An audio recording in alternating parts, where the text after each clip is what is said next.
Distinguished guests, ladies and gentlemen, I am Justinas Kulys, policy analyst at the leading Lithuanian think tank on international affairs, the Eastern Europe Studies Center, and it's my great honor to open the virtual Nordic Security Conference, the Arctic, What is at Stake? The objective of the conference is to present to a Lithuanian audience the different key issues that are at stake in general for the European Union and the Nordic countries in the Arctic region. These are issues that might also be of growing importance to Lithuania and the other Baltic states. The event is organized by Embassy of the Kingdom of Denmark, Embassy of the Republic of Finland, Embassy of Iceland, Embassy of the Kingdom of Sweden, Embassy of the Kingdom of Norway, Nordic Council of Ministers office in Lithuania, and finally, the Eastern Europe Studies Center.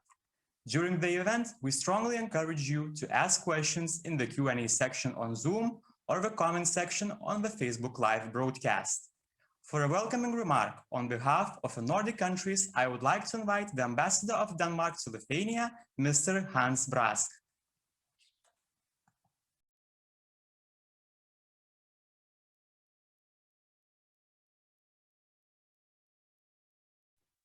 Thank you very much, Justinas. Am I on? Yes, Ambassador, please. Okay, thank you very much for these opening words, and thank you very much, Justinas, for the great cooperation we have had. Let me just very briefly also welcome everyone to this webinar. It's a beautiful morning in Vilnius. We have even organized a thin layer of snow for everyone to get into the good atmosphere about the Arctic. But let me also just, on behalf of my Nordic colleagues here in Vilnius, who is Inga Buxton, the Swedish ambassador, Arja Makkonen, Finnish ambassador, Ole Terje Hoppestad from Norway, and also from Helsinki, we have our Atlantic colleague Adron Atlasson with us in organizing this seminar. And the whole Nordic family is well represented here at Vilnius with Nordic Council of Ministers office by Helen Nilsson, who's also part of it. And we are, of course, very grateful that good Lithuanian partners had this idea to bring up the Arctic. I know that maybe for many it's perhaps still a little bit an exotic issue, but we find it, and we welcome very much that this idea has been proposed. Nordic-Baltic cooperation is so close, so we also believe it's good that many of our Lithuanian friends will know about the Arctic and the Arctic dimension, which is part of our Nordic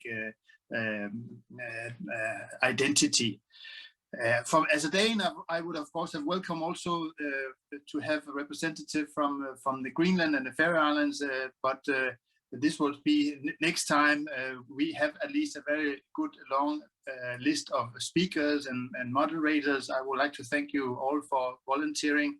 Looking forward to a good discussion here today. And once again, thank you to Eastern European Study Centers for organizing it also. I welcome everyone, and I hope you have a good webinar. So thank you. Thank you, Ambassador. I would like to invite the Vice Minister of Foreign Affairs of Lithuania, Mr. Arnoldas Pranckevičius, for his opening remarks. Mr. Pranckevičius, please, the floor is yours. Thank you, Justine, and good morning to everyone, dear Excellencies, Ambassadors, ladies and gentlemen. Thank you, Hans, for taking the lead in this year's conference and for the invitation. It's a great pleasure to return to the Nordic Security Conference.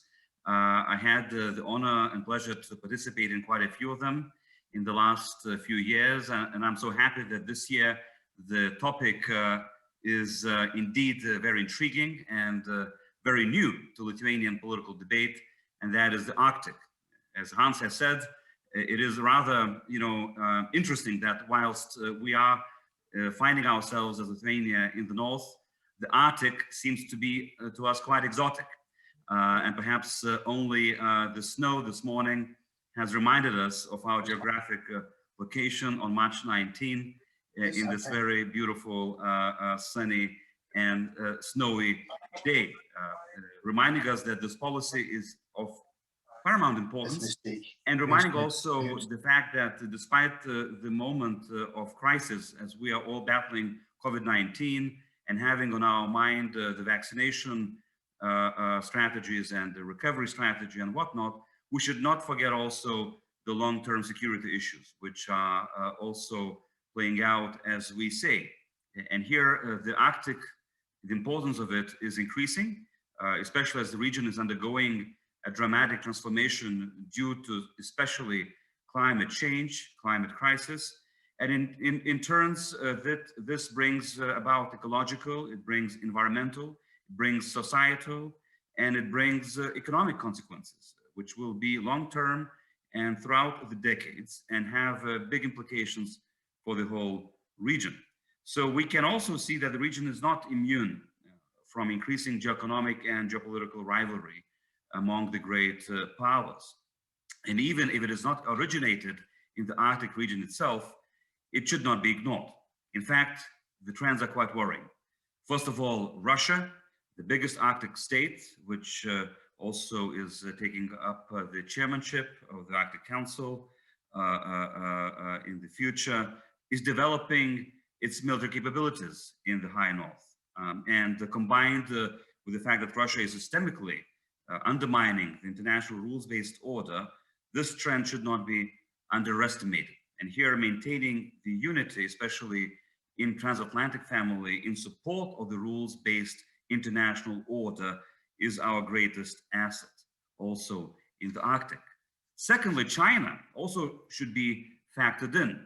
China's positioning itself as a near Arctic state and its ambition to build polar Silk Road and actively participating in the development of Arctic and Antarctic regions just illustrates increasing assertiveness of China and raises the stakes in the region.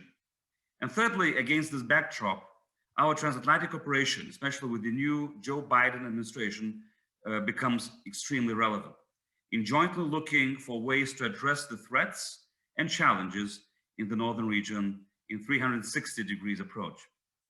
While recognizing the special role of the Arctic states and the Arctic Council, Lithuania shares the common interest of the Arctic as a peaceful, low tension and close cooperation area.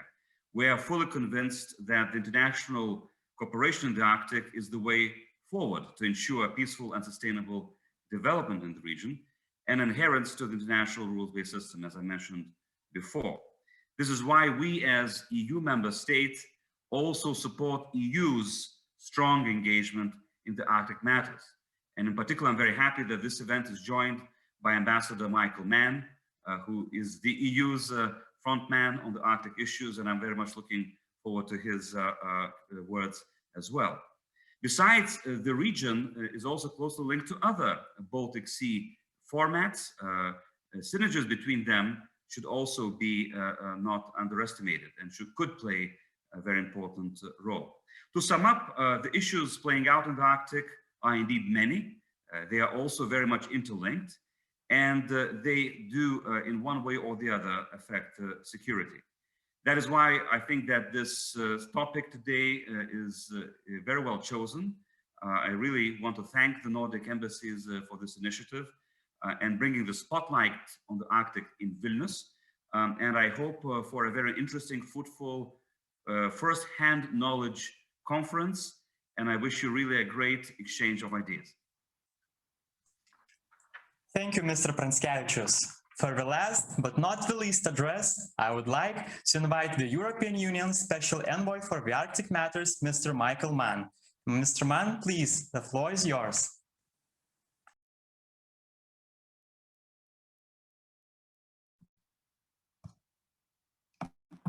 I've been doing these things for a long time, but I still forget to turn my microphone on every time, so apologies for that. Many thanks indeed to Hans and to the Nordic embassies in Vilnius and for EESC for inviting me to open today's conference alongside Vice Minister. Thanks, Arnoldas, for the introduction. I think this is truly a demonstration of close Nordic-Baltic cooperation, and the list of panelists that you have today is extremely impressive. The title of today's event asks, what's at stake in the Arctic? For me, the answer is simple. There's a great deal at stake, because, as the cliche goes, what happens in the Arctic doesn't stay in the Arctic.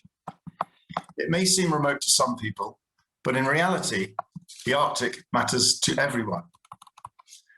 Allow me briefly to explain how the EU sees its role in the Arctic, what the challenges are, and what our thinking is as we work to update our EU policy.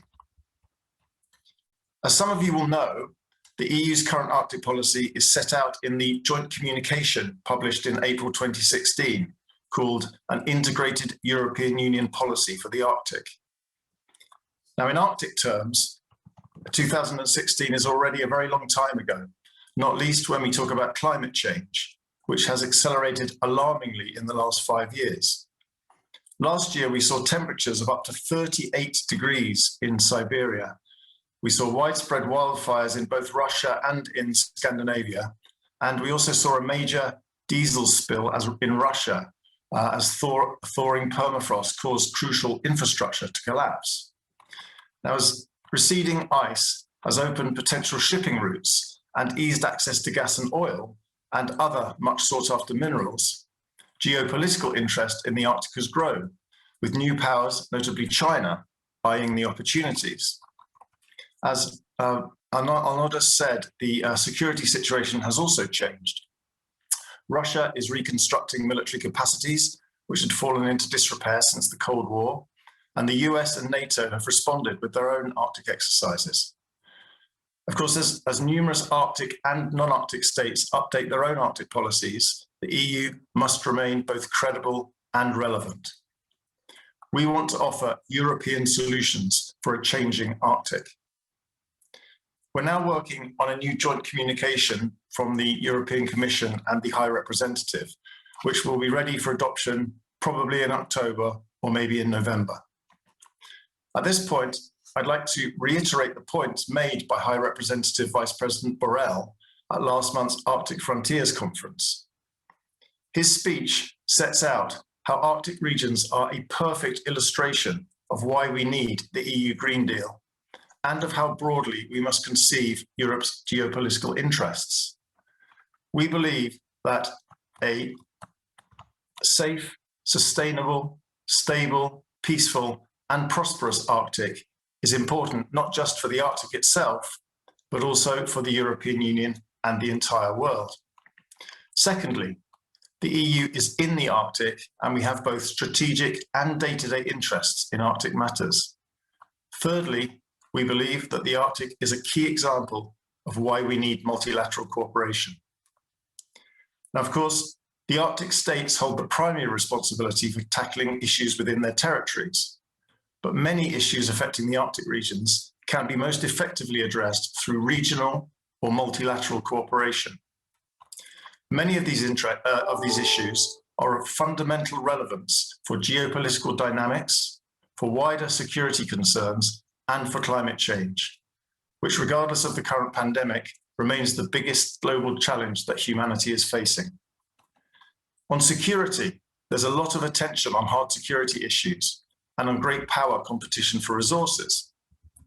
And while it's important not to be complacent, we believe that most tensions in the Arctic are primarily linked to global geopolitical rivalries rather than Arctic-specific issues. Arctic safety and security issues are, of course, highly relevant, but must be seen in a broader context. Climate and energy issues are security questions that affect environmental security, health security, and human security. All of these can best be addressed through national measures combined with international cooperation. The EU wants to work with its partners to achieve a robust balance between, on the one hand, the need for precaution and preservation of the environment, of resources, and of culture, and on the other hand, the desire to use and economically develop the Arctic regions and their resources to the benefit of local inhabitants and the green transition. We aim to preserve the Arctic as a region of peaceful cooperation, to slow the effects of climate change, and to support the sustainable development of Arctic regions to the benefit of future generations. Our actions must be based on cutting-edge science and research, and must take full account of the interests, opinions, and knowledge of Arctic residents, in particular the indigenous populations. We hope that through enhanced European engagement, we can inspire and stimulate a robust but green transition where the Arctic regions can showcase future compatible job creation in carbon neutral energy, in sustainable extractive industries, including minerals, which will be important for the green transition, in e-based learning, tourism, green technologies, fisheries, agriculture, and the like. The list is long. In December, we published the summary of the results of last year's public consultation on the EU's Arctic policy. We were very pleased to receive 140 contributions from national governments, both Arctic and non-Arctic, from regional authorities and lobby groups, think tanks, academia, business associations, NGOs, indigenous peoples groups, and private individuals. Now, as you can imagine, the input we got was extremely diverse. Yet despite the range of views we received, it's clear that most stakeholders believe that the three main priorities of our current Arctic policy remain just as valid today as they were in 2016. If anything, they've become more urgent. These priorities are environmental protection and the fight against climate change, sustainable development, and the need to maximize international cooperation. The input from the consultation will feed into our deliberations on the updated policy, along with a study which is now being carried out into the concrete impact of our current Arctic programs. However, we're still open to ideas, and we would encourage anyone who has a point to raise to be in touch with us. That's why I look forward to hearing from the different speakers today and profiting from their wisdom and their experience. Thanks very much indeed. Thank you, Mr. Mann. Thank you for all the honorable speakers who set the initial tone for the conference. We would also like to thank for Vytautas Magnus University team who helped a lot us during the preparation of this event and made this event possible. I hope that all the speakers and viewers will be able to gain crucial insights and glean interesting pieces of information from this event. To begin the first discussion panel, I would like to yield the floor to its moderator, the Director of the Institute of International Relations and Political Science at Vilnius University, Margarita Šešelgytė. Good morning everyone. Excellencies, ladies and gentlemen, it's a great pleasure to be here and moderate such an important event. So thank you for this opportunity. And yes, Arctic is a very far away region for Lithuania. And as many of the previous speakers have already observed, it's in many ways for Lithuanians still is terra incognita. We know that there is snow, a lot more than today in Lithuania and Arctic, ice and white bears. But apart from that, it's very far away. But differently from us, for our Nordic neighbors, it's been for many years the backyard of their houses. They know the issue and they care about the issue very deeply. And indeed, the region, the importance of the region has been growing recently very fast. First of all, due to the issues related to the climate change. Melting ice is opening new vast resources and new routes. And the big powers that definitely are very interested in these resources and in these routes. And that's why the potential for geopolitical tension in the region is growing. And this region becomes not so far away from us. Another important issue is the importance of Arctic in general in the world. We care about the earth, we care about the climate, we care about the environment because we live in the earth, and what happens in Arctic very fast can come here. So these issues are also important for Lithuanians, and we are just discovering these issues. Moreover, as we already heard, EU is developing a new strategy on Arctic, and Lithuania is a member of the EU. At some point, we will have to have a position on Arctic. So it's better that this position is very informed and serves the best Lithuanian interest. So therefore, this event is very timely and very important for us. And it is my great pleasure to have such a capable, interesting panel to discuss the issues related with the Arctic problematics. So our panel will concentrate on the cooperation in the region, cooperation in pursuit of green politics and sustainable economy in the Arctic region. And it will focus on the current situation, potential for the wider cooperation within the context of the European Union, and also issues related to the vulnerable environment and climate, resource management, new transportation routes, economic development, and social issues. And these issues will be debated by a very distinguished panel. First of all, Thomas Ori Ragnarsson, Senior Advisor, Secretariat for the Arctic Expert Committee, Nordic Council of Ministers. Louise Calais, Ambassador for Arctic Affairs, Minister of Foreign Affairs, Sweden. Rune Jensen, Coordinator, White Paper on Arctic, Ministry of Foreign Affairs of Norway, and Victoria Rusinaite, Senior Analyst at Hybrid Center of Excellence, also Associated Analyst at Vilnius Institute for Policy Analysis. I would suggest these rules for our panel, that each speaker would deliver short intervention of around 6 minutes, and then we will continue with the debate. And I very much encourage the spectators, the participants of the conference, those who see us on Zoom or via Facebook broadcasting, to pose the questions. I will be seeing them in chat, and the team of organizers also promised to collect the Facebook questions and also to post them on chat. So there is an opportunity also to ask the question, and I strongly encourage this. So let's start the discussion, and I first of all would like to give the floor to Thomas Ori Ragnarsson. Thank you very much, Margarita, for the introduction. I'm very happy to be here and attending this webinar. And a big thanks to the organizers, the Nordic embassies, the Nordic Council of Ministers office in Vilnius, and the Eastern European Studies Center for setting this up. Indeed, what we are discussing here is the evidence of the growing importance of the Arctic, not least in the Baltics. And the issues that are associated with this, of course, stem primarily from the climate change discussion and the wider international discussion and cooperation on limiting greenhouse gas emissions. When it comes to the Arctic, the Nordic countries are, of course, integral part of the Arctic.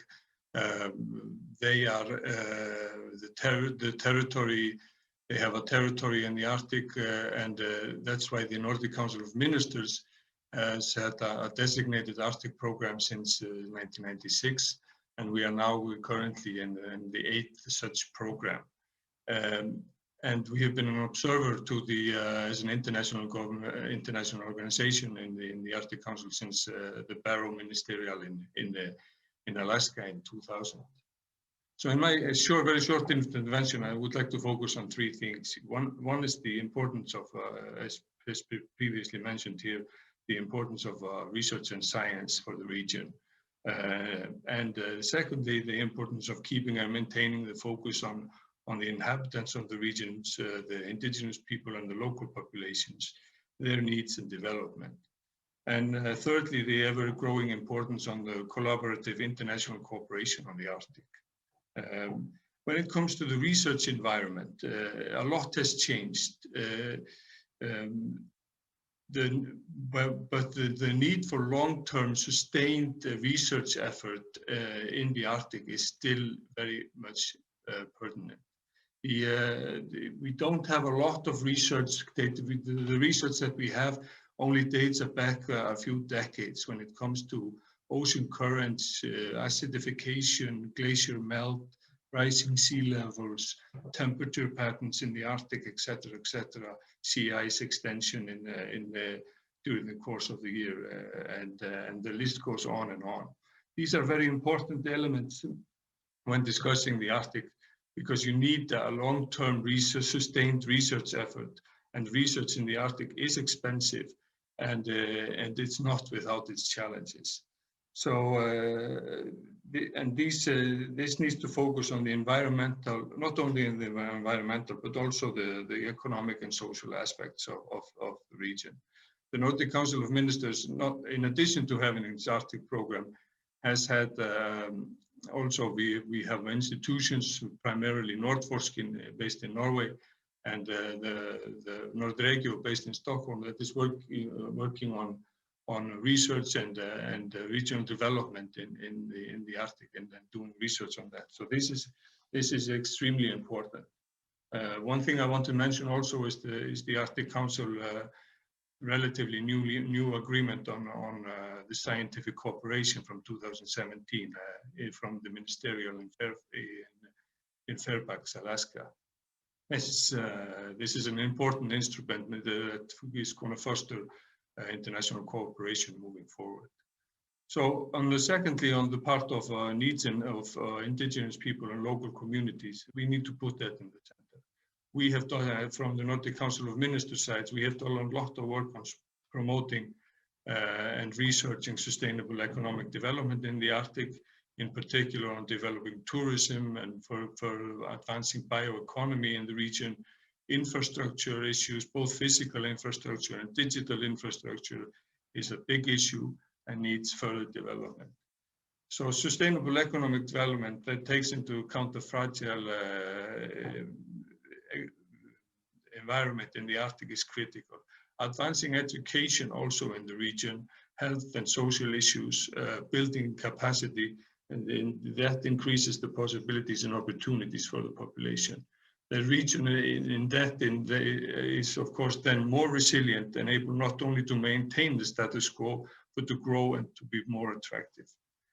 So thirdly, on the international cooperation, the Nordic states have all of them have been very interested and positive towards international cooperation in the region and international research collaboration. All of the Arctic strategies of the Nordic countries emphasize this point and are clear on this. The problem of the region has been discussed previously, not only here, but on every single conference in about the Arctic, is that the region cannot be looked at in an isolation. It needs collaborative international global efforts to advance the climate agenda, not least. Since also the emissions and the pollution is primarily coming from outside of the region into the Arctic. So to finish this off, I mean, in the early years of the Cold War, after the Cold War, the Arctic was looked at from the environmental and foreign policy lens, right? And now there are other issues that have been moving into focus as well. Situational awareness, security issues, infrastructure, search and rescue, only to name a few things, have been growing in importance, and for good reason. The US, the recent development in the US with the special envoy on climate change and the increased focus on the Arctic by the US administration is indeed also very good news.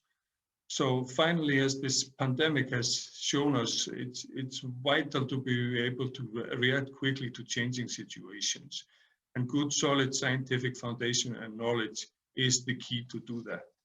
The accumulated knowledge on the Arctic has really come a long way in the relatively short time, in only a few decades. But it does not mean that we can slow down our efforts. On the contrary, we need to increase our collective research and scientific effort. Thank you. Thank you, Mr. Ragnarsson, very much for a very informative intervention. And I have just a very short question on the spot.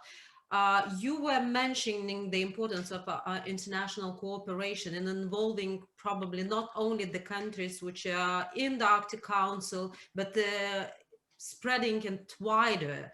But what is the role for the countries like the Baltic countries, for instance, those who are just starting to discover Arctic in all their cooperation formats? What could be value added of those countries in terms of promoting their agenda of Nordic countries, of the European Union in Arctics?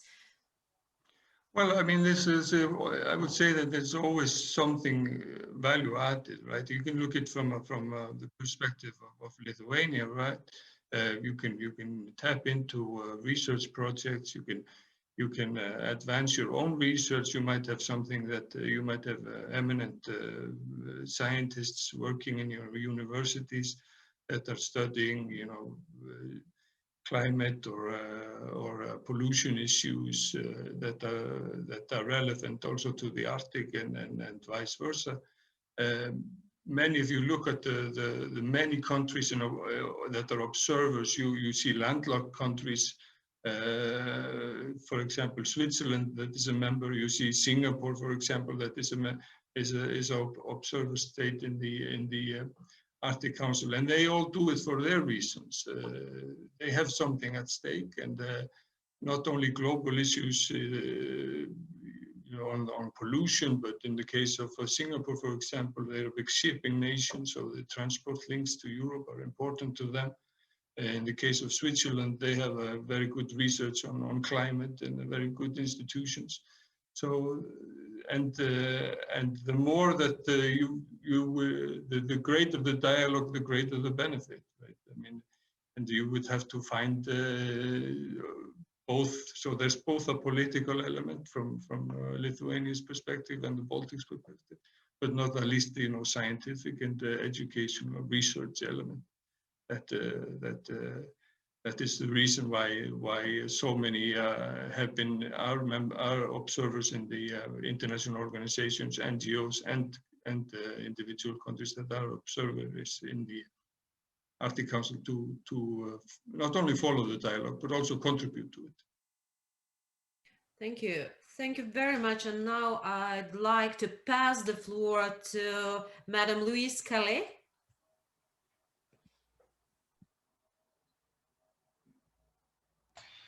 Microphone. Okay, thank you very much. Excellencies, ladies and gentlemen, it's a pleasure to be here, and thank you to the organizers for inviting me. And also big thank you to the organizers for actually having a comprehensive agenda for this seminar that really reflects the complex set of challenges facing the region. Normally, we see a lot of seminar only focusing on hard security, which I think gives the wrong impression of what the region is facing and what we should focus our efforts on. So I will focus my intervention on climate, environment, and the people, based on Sweden's new Arctic strategy. I will also say a few words on our view of what the role EU could or should play in the Arctic. Following up a little bit on what Michael said. So, the Arctic is part of Sweden as well as part of our neighborhood. And together with the other 7 Arctic states, we have a special role and responsibility for the region. So with our new strategy that was adopted in September last year, we are strengthening our long-term engagement in the Arctic. We have a broad approach, and our priorities, you can summarize them as the people, the peace, and the climate. And in the strategy, as a red line through the whole strategy, we are emphasizing the importance of international cooperation in the region with Arctic states and with outside countries. So the Arctic is facing both new opportunities and severe challenges, and this applies especially to the dramatic climate change. It is a fact that global warming, if not slowed down, will forever change the Arctic as we know it. It will destroy the living conditions for the local population and accelerate negative trends globally. And the consequence of this will, of course, be devastating. In less than 2 decades from now, the Arctic Ocean could be largely free of sea ice in summertime. And to add to this burden, the emissions of black carbon in the Arctic contribute to the warming itself. This is short-lived pollutants, mainly stemming from the region itself. And they lead to melting of snow and ice, which in turn accelerates the global warming even more. Arctic marine ecosystem and species are under rapidly increasing pressure from climate change and ocean acidification. And we see that this will most likely accelerate in the decades to come. And as many already have said, we've seen that climate change also increase the economic interest in the Arctic. But the shipping, fisheries, oil and gas extraction, they are increasing and expanding into new areas. So this puts an extra burden on the Arctic environment beyond the negative impact of climate change itself. So in our new strategy, it reflects the strong climate and environmental commitment by our government. And to counter global warming, we need to transform our economies and energy systems. And the government has set a target. Sweden will be carbon neutral by 2045. And we also stand fully behind the collective target of the Arctic states of reducing black carbon emissions by 2025 with 25 to 33%. I think we are now have reached 27% in Sweden. And in Sweden, we are working to strengthen the global commitment to managing the effects of climate change in the Arctic and for implementation of the Paris Agreement. And this, we believe this agreement must be reflected in the Arctic cooperation fully. And more work is also needed, both on mitigation and adaptation to climate change. And we see also special focus, need for special focus on protection of biodiversity and sensitive ecosystems on land and at sea. And we welcome that Arctic Council, thanks to the very successful Icelandic chairmanship, is increasing its focus on marine issues, including work on marine protected areas. This is very important. When we look ahead, we believe there will be even bigger needs for more coordination and closer cooperation on marine issues and marine conservation through the Arctic Council. I mean, the agreement to prevent fishery in the Central Arctic Ocean that the EU so successfully negotiated is really important, but it will not be enough for the years to come. The Arctic and the 4 million people living here are among the most affected by the changes that we now see. I mean, we want, as everyone else, the population in the Arctic to enjoy good living conditions and sustainable economic and social development with respect for the rights of the indigenous people. And here, sustainable economic development is key to securing prosperity. We need to have, in this context, a real strong focus on youth. That's the future of the Arctic. And we must ensure possibilities for education, smart solutions, and the development of robust infrastructure, including digital ones. And this is needed for creating attractive communities around the whole circumpolar Arctic. But as you know, there are significant differences between the regions in the Arctic. Northern Sweden is a vibrant area with top universities and an active business community. We see an increase in national and international investments in this area. Facebook and Northvolt, that makes battery, are two examples. And last month, we have a new major private investment was announced, H2 Green Steel. It will be the world's largest hydrogen green steel plant. And we already have the so-called hybrid project that is focusing on CO2-free steel production. And these investments are, of course, important for our northern regions, but it's also important for the implementation of EU's Green Deal and for the transition to a fossil-free world in a global perspective. As I just alluded a little bit here to the EU, so Sweden attaches great importance to an engagement of the EU for the Arctic. And with its broad toolbox, the EU has a unique opportunity to play an important and positive role for the development of the Arctic. And EU's role as leader on climate action will be key to the future of the region. Sweden, we will contribute actively in the review of the Arctic strategy, and we encourage a broad engagement of all member states, including Lithuania, in this process. So in our view, the overall, as Michael said, that was also the conclusion from the public consultation, and we fully agree that the overall priorities of EU's Arctic strategy, they remain relevant. You just need to put even more focus and energy into all three areas, and also support by research. The Arctic agenda is very broad. As such, a key message from us is that the EU must ensure that all stakeholders in the EU institutions involved in Arctic matters pull in the same direction. EU does a lot of good things, but EU needs a more focused and comprehensive approach to the Arctic. And I just want to say a few comments on concrete actions building on prior successful EU decisions. And Michael was already mentioning that we need for an Arctic dimension implementing the Green Deal. This is very, very important, we believe. And we also encourage the EU to strengthen its engagement regarding the protection of biodiversity in the Arctic.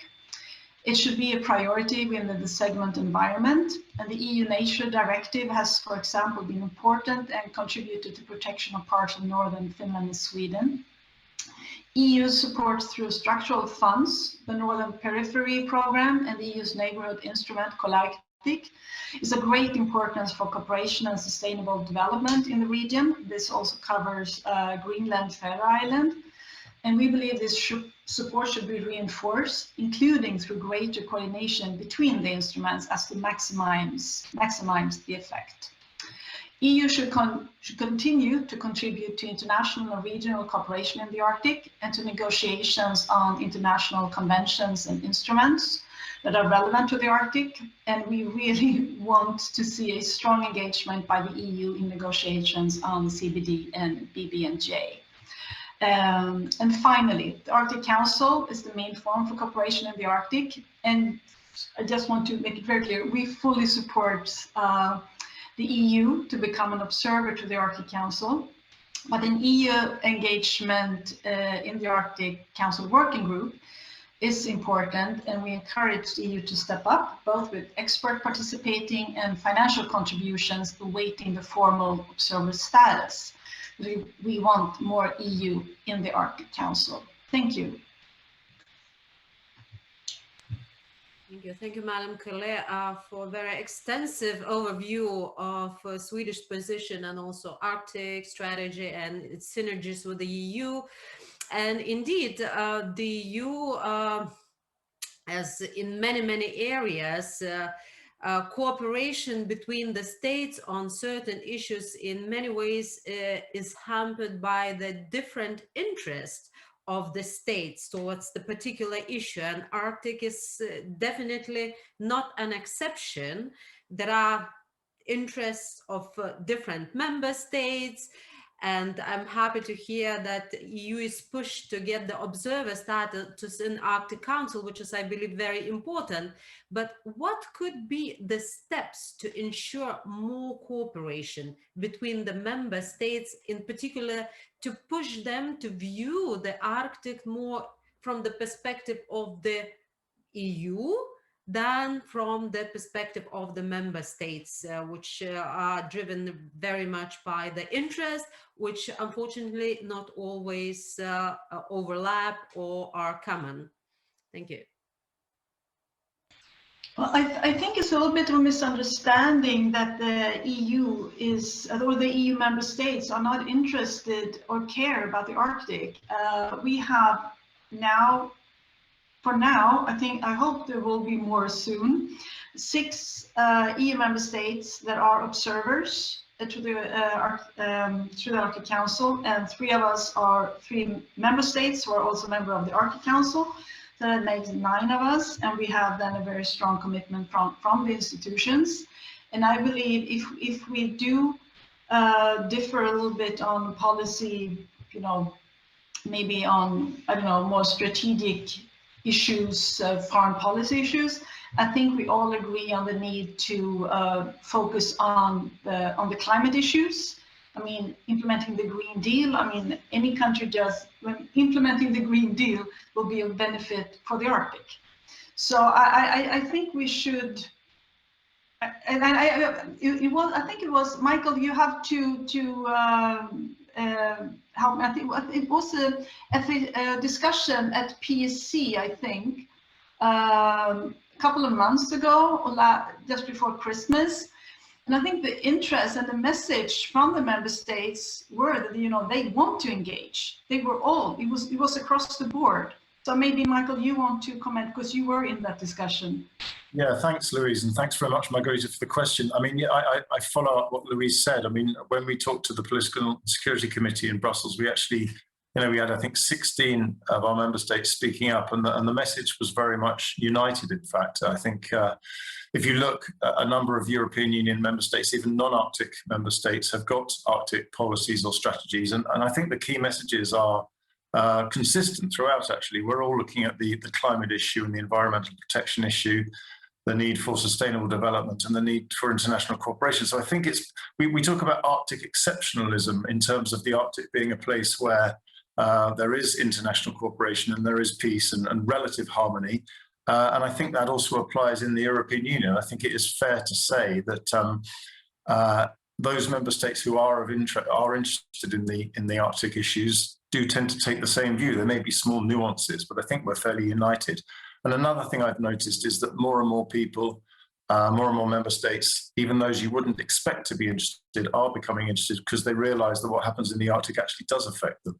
And apart from anything else, you know, we are also big consumers of Arctic products. So our interests in the Arctic are many and varied. And I'd say that, you know, in terms of European Union cohesion, it works pretty well on Arctic matters, to be honest.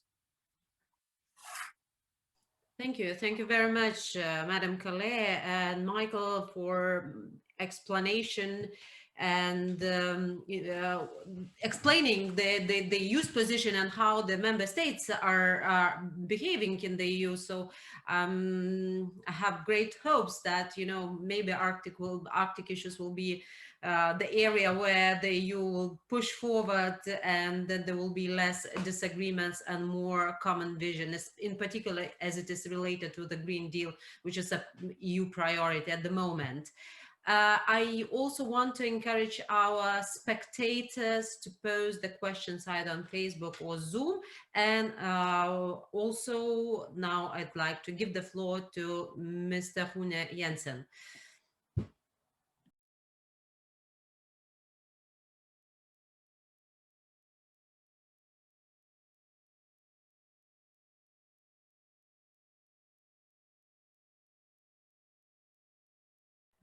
We can't hear you. Can you hear me now? Yeah. Sure. Yeah. Thank you. Perfect. Okay. Thank you very much for your introduction. It is a pleasure for me to speak here today on an issue that is of a core national interest in Norway. And let me also stress how much we value the dialogue and cooperation with our Nordic Baltic friends and neighbors. At the outset, I would like to underline 2 points that we believe are of fundamental importance when discussing the Arctic, and some of them I'm probably reiterating what has been said before me to some extent. The first one is the need for a fact and knowledge-based approach and policy decisions based on science. Obviously, the rapid warming of the Arctic has wide-ranging negative consequences. However, the rise in temperature in the Arctic is mainly caused by the increase in global greenhouse gas emissions and not primarily by human activity in the region itself. In other words, to improve the situation in the Arctic, global targets must be implemented. And in this regard, Norway intends to do its part. The second point I would like to underline is that international law must be the foundation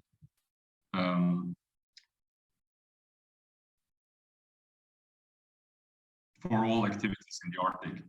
This reminder may seem necessary, but it's surprising how often we have to point out this fact. Excuse me, I seem to be having some technical issues here. Can you hear me? Yeah, we can't see you, and the voice is also somehow pretty weak. Yeah, I get an echo here as well.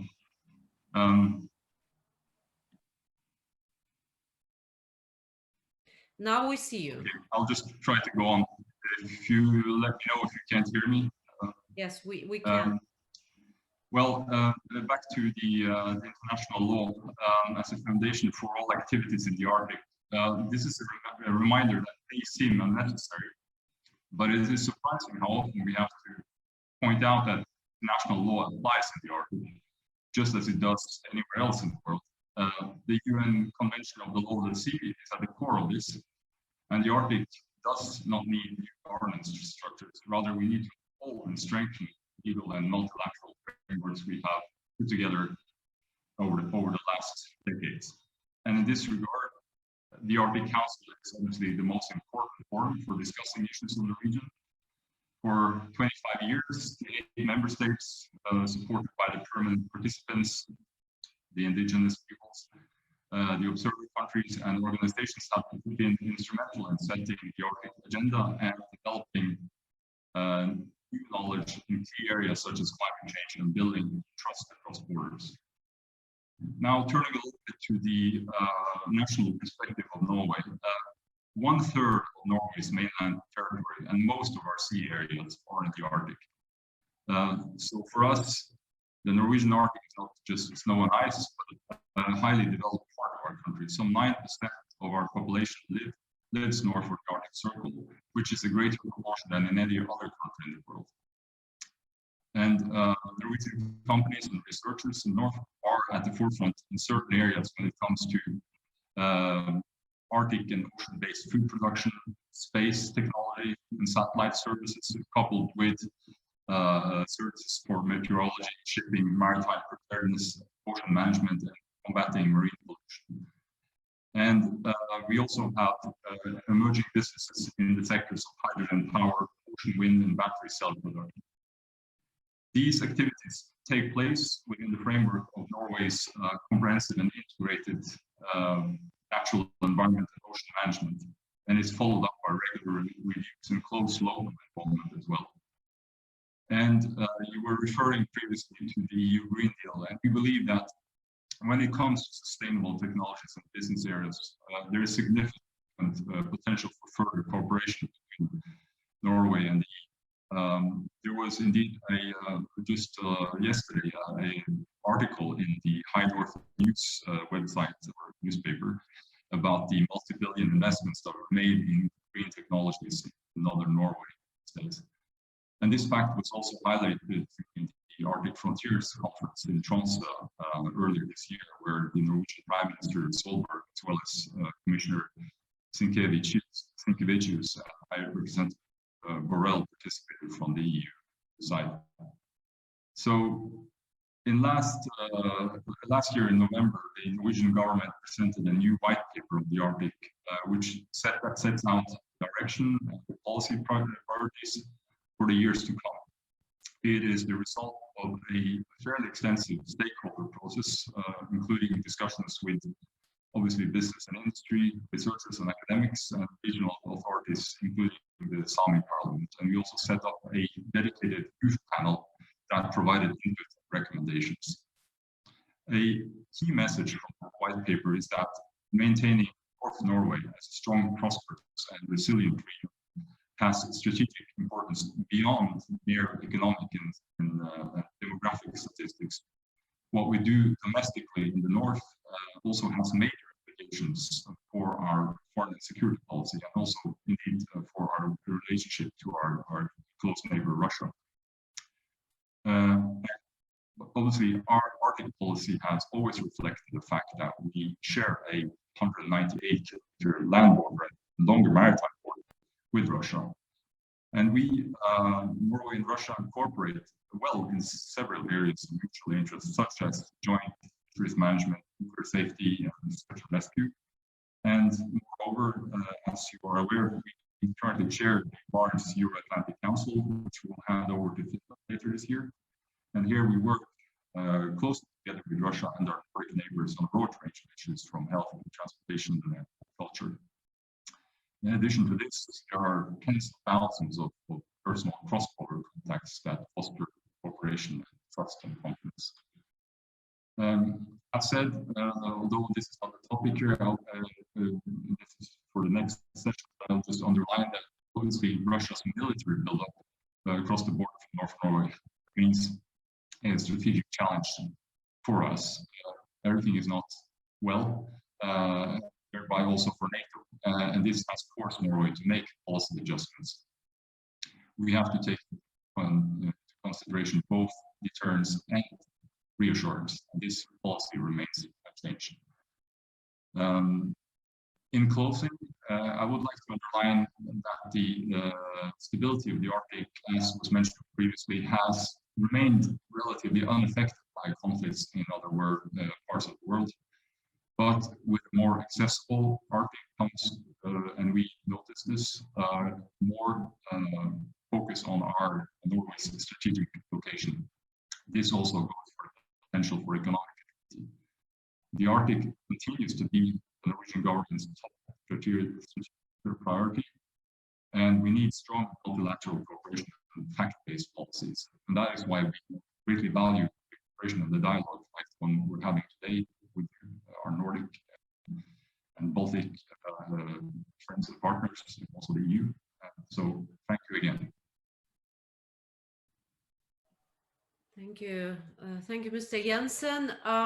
You've touched a very important economic dimension of the Arctic, and indeed, on one hand, melting ice presents us with a lot of challenges, the great power competition, the environmental challenges, but on the other hand, it also provides us with numerous opportunities. Some would argue even pushing, the center of gravity towards the Arctic in terms of regional development. And I was just wondering, so in terms of economic development, what would you forecast? What would be the priority areas of the development? How fast? And how fast that will happen? So what to invest, what are the priority areas, and how fast all this development happens?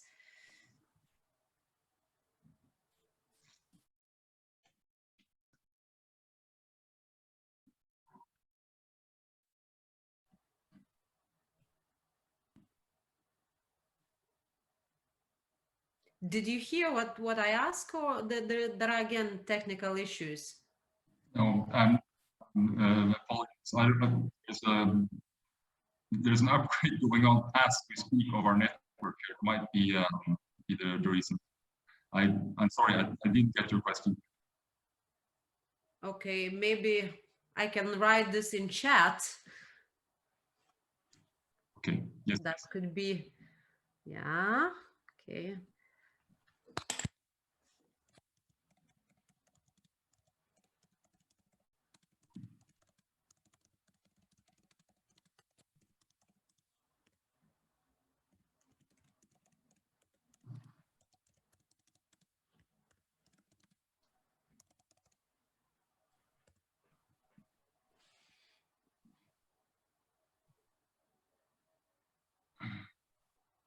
Okay. If I understand you correctly, the question is about economic development in the Arctic and what we would prioritize on the Norwegian side. Yeah. Well, Norwegian, but maybe also, in general. Yeah. Okay. Yeah. The economic development in the north has generally been GDP has been growing faster in the north in the last decade than it has in the rest of the country. Obviously, there has been a bump the road which might last for some time, also more than a bump due to the pandemic. But some of the biggest industry areas in the country are in the north, and they have been growing steadily. And this is not only petroleum-related activities, as one might think. They are in some of the areas that I've mentioned. Also, obviously, tourism has been growing fast, and tourism has played a exproportionately important role in developing towns and communities like Tromsø and Alta and these places in the north that have grown in terms of a offer of services that sort of is bigger than what the size of the towns should be able to bear themselves, and that's been important in boosting towns and centers. And in the white paper that we just launched, a very important factor is the growth and importance of regional centers, towns and cities. We have obviously North had, in spite of strong economic growth, there has been a demographic decline, and this is a key challenge for the government to deal with if we're going to reach strategic goals of economic and social development, which I mentioned have bearing beyond demographics and economics.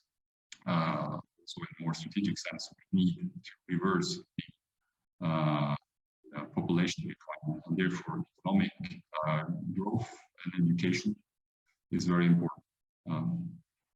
I'll stop with that.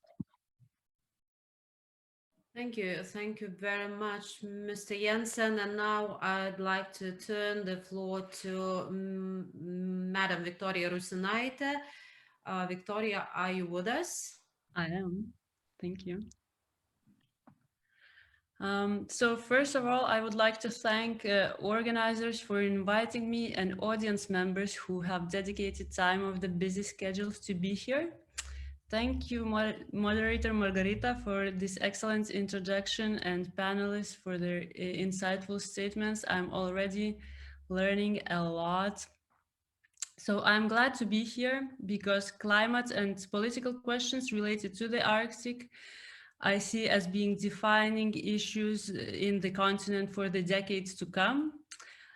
However, my professional specialization lies more in hybrid deterrence and Belarus, so my intervention here will be more of a provocation.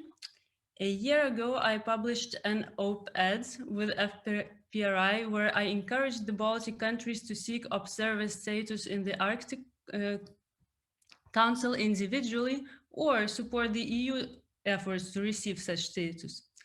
So some might say that this proposal is detached from reality because, first of all, Arctic is far from the Baltic states, and anything that happens in there is not likely to affect the daily life in the Baltic states.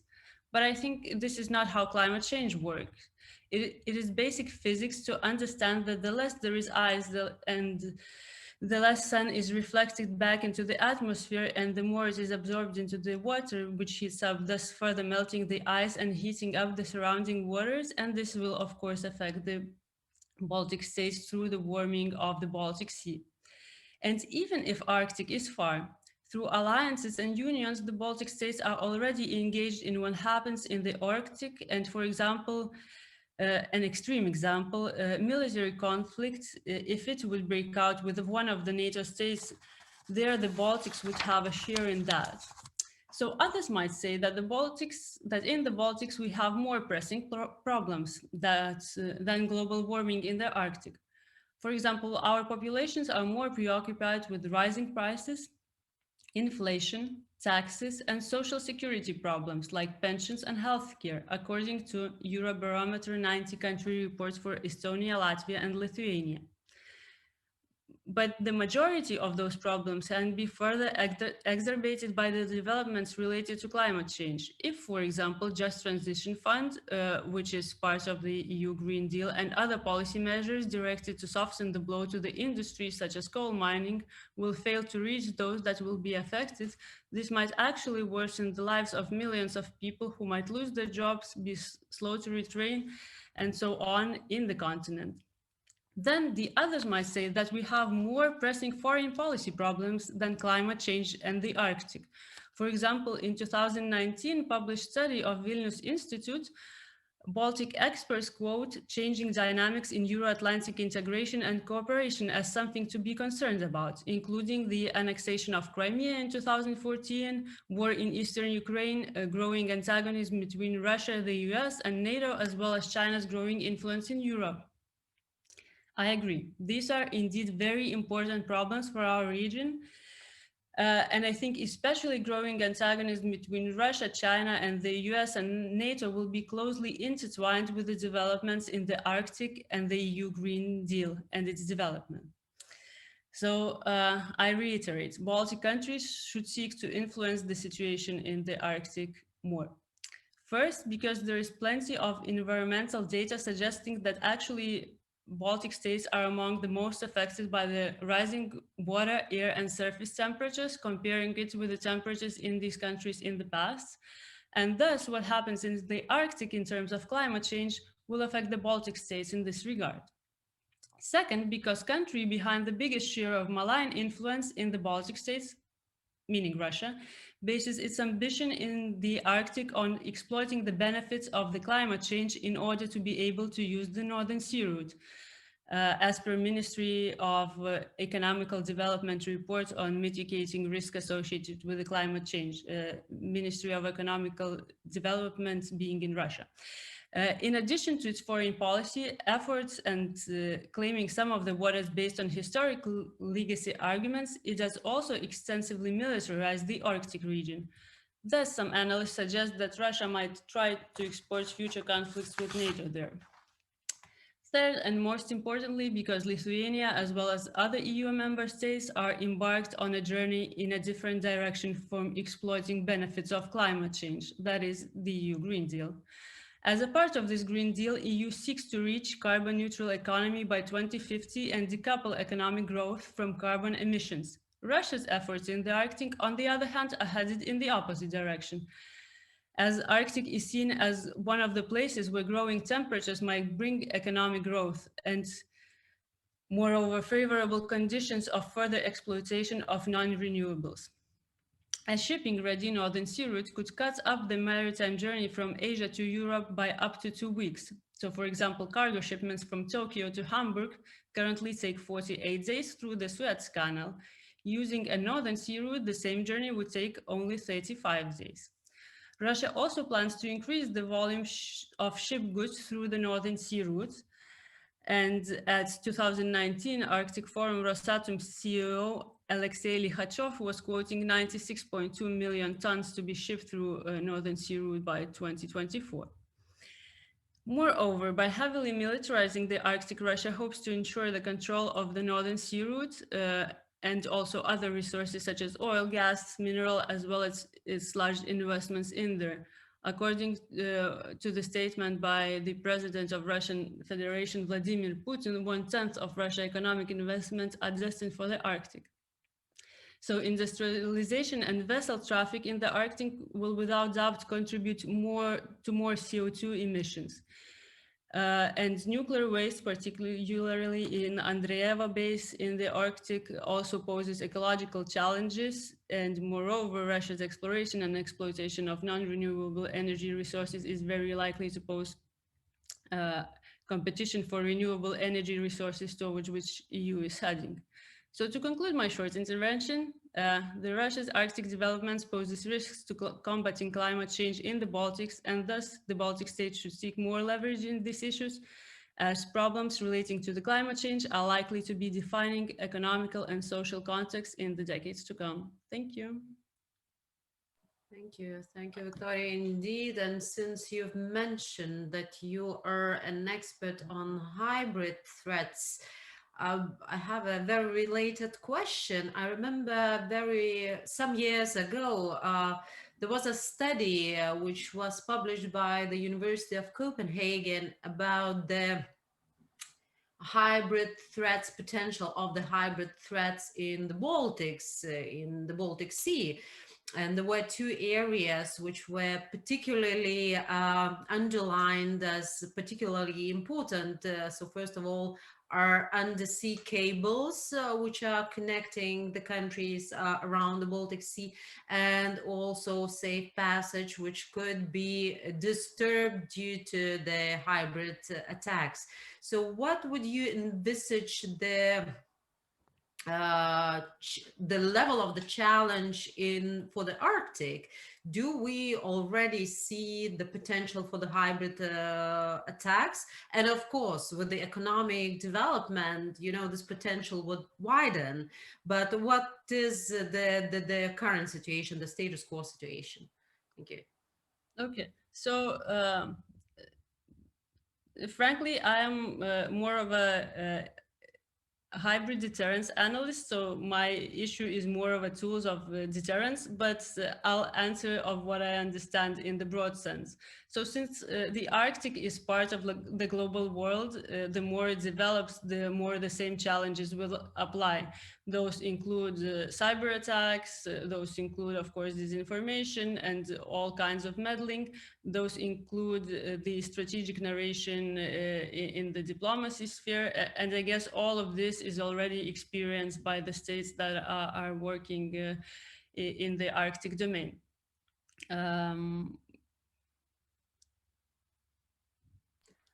Okay, thank you. Thank you very much for your interventions and the answers. And now I'd like to open the floor for the questions and answers from the audience. And I already have a few. Interestingly enough, that some of them already dragging us to the other panel, because I think that, you know, it's very relevant for this part of the region about great power competition. But then I'll try to pose 3 questions that I have now, and then turn to our panelists that they would choose to pick. They would pick the question that they would like to answer. Moreover, the questions that I've asked some of your colleagues, the panelists, and if you remember them and feel that you want to say something about that, so you feel free to do that. So first of all, the first question is very technical, very political, but very short. Are there any latest hints on the outcome of Estonia's bid for the observer status at the Arctic Council? This is the first question. Another question is related to China. And what about the big elephant in the room, China? How its increased engagement in the region affects Arctic region dynamics. And the last, it is related to the China, but probably also brings in a Russian aspect. We can already observe quite aggressive behavior and growing competition in the Arctic region by not European states. In case that future will bring rising geopolitical tensions and northern countries will be provoked to respond, what issues could be identified as most pressing, and what measures of reciprocity you think could be applied? So how Nordic countries would react to the aggressive behavior or the hybrid threats stemming from the non-European, non-democratic states in the Arctic, because I'm sure there will be more and more of these steps in the future. So then I'd like to give the floor in the same order as you were talking previously. So first of all, I think it was Thomas. How was that? Yes, thank you very much, and thank you for the interesting discussion and the questions. I don't have an answer on the Estonia question, but perhaps somebody else in the panel or next panel can shed some light on that. The question on China is of course interesting because it's been hotly debated, right? So, but like I mentioned in response to your question, Margarita, on why are observers and why are countries outside of the region, interested in the region? I mean, it's political, it's economical, it's environmental. A big country like China is, of course, a huge player in global greenhouse gas emissions and, you know, pollutants. It's a huge trading player. It's obviously interested in getting its goods to market in Europe, and looking at possibilities to save money and costs on that. There's also, I think, an element perhaps of Northeast Asia sort of regional competition in that sense that if one country is moving in one direction and showing interest in something, the other big players like South Korea and Japan are obviously interested in that, and who is sort of there's a certain element of competition in that region and in being a first mover or being the most interested party or whatever. I think what is also really interested in, and is probably one of the biggest developments in the Arctic today, is and it's not very clear to us here in Europe, but still it's been widely reported, is the development in the Yamal Peninsula, you know, with the triangle of Russian resource extraction and Chinese financing and export of resources to China, also with the involvement of South Korea as a major player in shipbuilding and financing. So this will be a very interesting development because it's huge by any measure. So I briefly also would like to address the economic question that Rune was also discussing.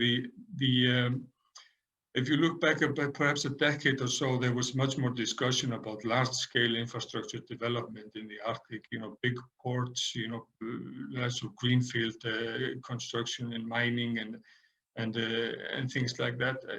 That discussion has tempered off a bit, and now we see more focus on sort of the existing industries that have been important and will be important in the future, sort of gradual development of tourism and the increase in tourism and in fisheries and in bioeconomy. It's interesting to see the statistics that have been published in reports such as the Economy of the North, where the exercise is to present the Arctic contribution to the national gross product of the Arctic countries, because it obviously gets lost in the statistics on the national level. But you can see the amount of export and value that is being transported and created in the Arctic region very clearly. And as the EU ambassador mentioned, a lot of that is going to the EU, for example. I'll stop here. Thanks. Thank you. Louise? Okay, I don't know. As you said, I think many of those issues are for the next panel. And I actually said I was very happy that you had this broad approach to this seminar, because very often most seminars they start with this narrative of a Wild West, of this big competition in the Arctic, and I think that is wrong. For saying one, I think the Arctic Council, the Arctic region, as Rune said, is based on cooperation within the framework of international law, and I think we really have to remember that. The UNCLOS is the basis for everything we do, and it is respected. And I think a real expression of this is, you know, the overlapping claims of the continental shelf. You have Rune can say more about this, but it's Norway, Canada, Russia, and Denmark. But that is being dealt with within the UN Commission for Continental Shelf. And I think that's just a testament to the respect that everyone has to the UNCLOS and international law. But I'll go back. On Estonia, this is an internal issue for the Arctic Council states. The decision will be taken at the ministerial in Reykjavik in May. So I think it would be very wrong to have any discussions or anything on that here. But just to be very open, I mean, from our side, we welcome international cooperation in the Arctic. We want more observers in the Arctic Council. We think they can contribute tremendously to the work that we do. And for any country that fulfills the criteria, the so-called NUC criteria, and share our values and contribute, we will welcome them. So that is our position, and the discussion will continue within the Council. On China, a little bit the same. China is observers in the Arctic Council since 2013. I think our view is it's better that we have them within the Council than outside, that we can actually have discussions on them, on the real issues in the region, and have them involved also in projects linked to the climate change, biodiversity, and so forth. And of course, I think they have a very strategic patience and a very strategic long-term interest in the region. But so far until date, their actual investments are not very high. And I also think if you look at the ESA, the International Seabed Authority, that is in charge kind of protecting the seabed at international waters, there's so far not one application for exploration of the seabed so far. I guess it will come soon, but so far there's none. And I also, just one thing, when we talk about these developments, economic developments, I think I think any private companies going into the Arctic, having to do their plans for investments, it's doing it outside the coastal states' economic zones it's very challenging economically and technical wise. And I think the first thing they need is stability and predictability. So I think that is one thing that is, like counterbalancing any talk about these. I think Rune said it also very well, or was it Thomas maybe? I think you really have to try to divide between what's affecting the Arctic region on a more strategic level, like international relations that plays out in the Arctic, but that is not really about the Arctic, and then the cooperation and the things that are actually happening in the Arctic. So I think there's something that the discussion sometimes get a bit confused and put everything in one bowl, so to say. Thank you. Thank you, Louise. Thank you very much. And indeed, in idealistic world, it would be very nice if, you cannot just separate this region and say we cooperate. But unfortunately, what happens in other parts of the world also don't stay in the other parts of the world. So I was just wondering, if you could comment a bit, if there are some clashes with undemocratic country which do not respect international law. So does EU or do the democratic countries have the strategy how to react? Well, I think if you read, I mean, of course, it is not what I meant, that you can keep it separate. But I think for doing an analysis and for if you're going to develop a strategy, what you're going to do, then you have to understand the different levels that are affecting the Arctic strategy. And from our side, I mean, this is for the next panel. That's, I mean, here we are trying to focus on the climate. But I mean, we have a, I would say, two-track approach to the developments, if you look a little bit more on the security policy side.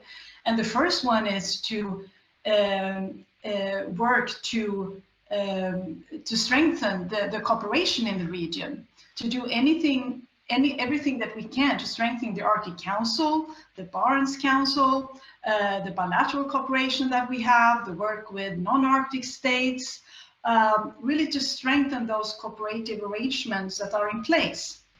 That is confidence build. That's a confidence building measure in itself. And I mean, if we are, as you also in our last defense bill, we are also at the same time preparing for a situation that might, if the worst would come, we are strengthening our defense forces in the north, including then cooperation with our northern neighbors. But the first priority is to strengthen the cooperation among all actors, and then also emphasize the continued respect for international law in the region. Thank you. Thank you. Thank you very much, Louise. Then I'd like to turn to Rune.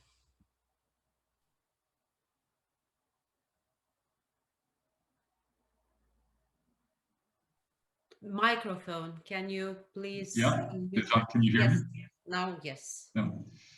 Okay, yeah, thank you for the opportunity. I hope the sound is a little bit better now.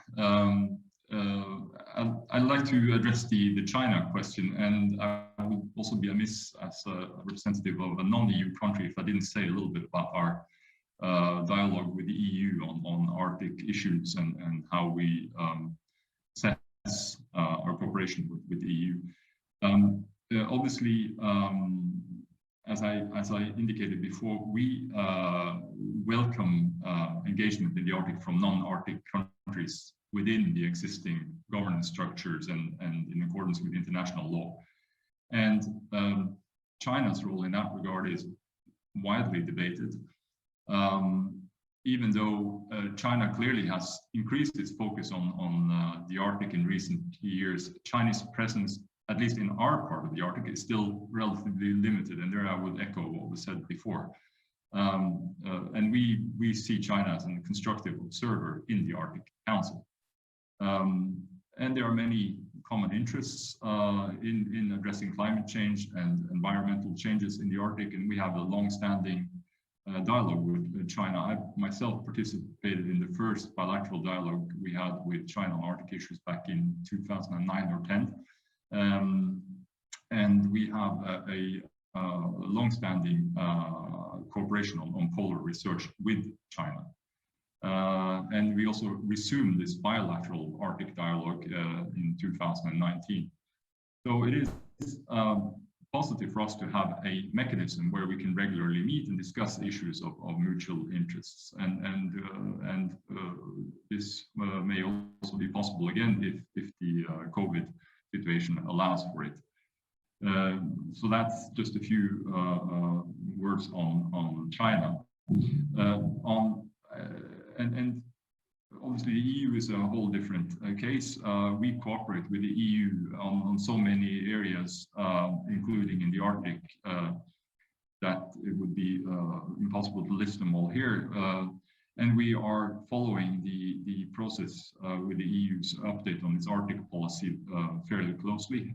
We have contributed to the public hearing on the Arctic policy last year, and we will continue to follow this process closely. Obviously, we put great trust in the fact that we have good friends and neighbors from the Nordic countries as the only Arctic countries within the EU, and that they voice many of the same interests and concerns as we do. And we support the continuation of the policy direction that the EU has taken so far. We support the primary focus areas on digitalization and the European Green Deal. And we believe, as I mentioned before, that we have a fair share of expertise and experience, both technologically, but also in terms of management and setting this up so that it goes down to the local level and is implemented there. And this is maybe my final point that local, regional, and indigenous voices are important when shaping Arctic policy. And this is more than just being politically correct. This is important in terms of the knowledge, in terms of the coherency of our countries and the way we want to go forward in shaping the Arctic. And we, as I mentioned, had a fairly close consultation consultation process with our Sami parliament. Several meetings on all sorts of levels, and also we have the legal frameworks in the pipeline now, making consultations with Sami interests mandatory when their interests are impacted by infrastructure projects, etc. So that will be coming in this year. Yeah, I think I'll stop there. Thank you. Thank you, Rune. And now I'd like to give the floor to Victoria. Thank you, Margarita, for this important question.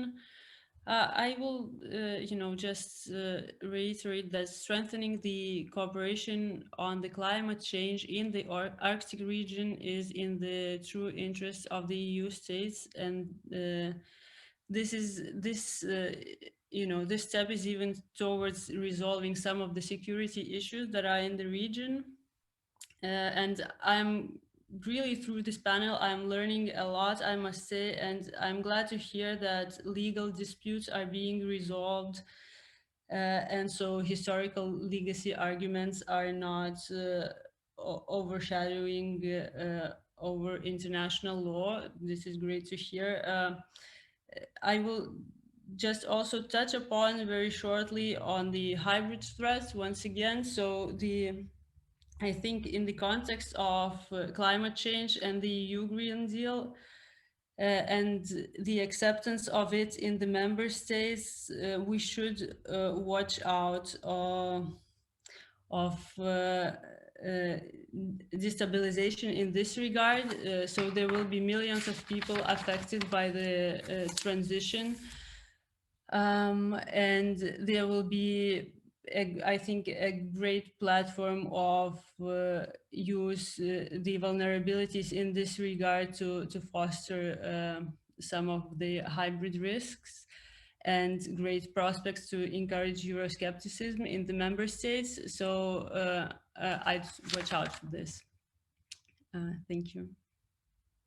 Thank you, Victoria. And now, unfortunately, everything ends, and our interesting panel has come to the end. So I'd like to thank very much all the panelists, Thomas Ori Ragnarsson, who is a senior advisor at the Secretariat for the Arctic Expert Committee, Nordic Council of Ministers, Louise Calais, Ambassador for Arctic Affairs, Ministry of Foreign Affairs of Sweden, Rune Jensen, Coordinator White Paper on the Arctic, Ministry of Foreign Affairs of Norway, and Victoria Rusinaite, who is a Senior Analyst at the Hybrid Center of Excellence and Associated Analyst at Vilnius Institute for Policy Analysis. Thank you very much. And now we are having a 5-minute break, and then join the other panel. And I know that there were some unanswered questions, but these questions could be transferred to the second panel, and this panel will be focusing more on the Great Power Rivalry, exactly the issues that were interesting for the people who were posing the questions. Thank you very much, and have a nice day. Thank you.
Excellencies, ladies and gentlemen, friends and colleagues, my name is Mindaugas Jurkynas. I'm from Vytautas Magnus University. First of all, I would like to thank my colleagues at the Nordic Embassies and the Nordic Council of Ministers Office and the Eastern European Study Center for co-organizing this event that gains the momentum. Thank you, Margarita, for an engaging moderation in the first panel. And I must just briefly say that this event has been co-organized for the last 6 years. And Vytautas Magnus University is glad to be part of co-organizing team and make this jointly sustainable effort for the years to come.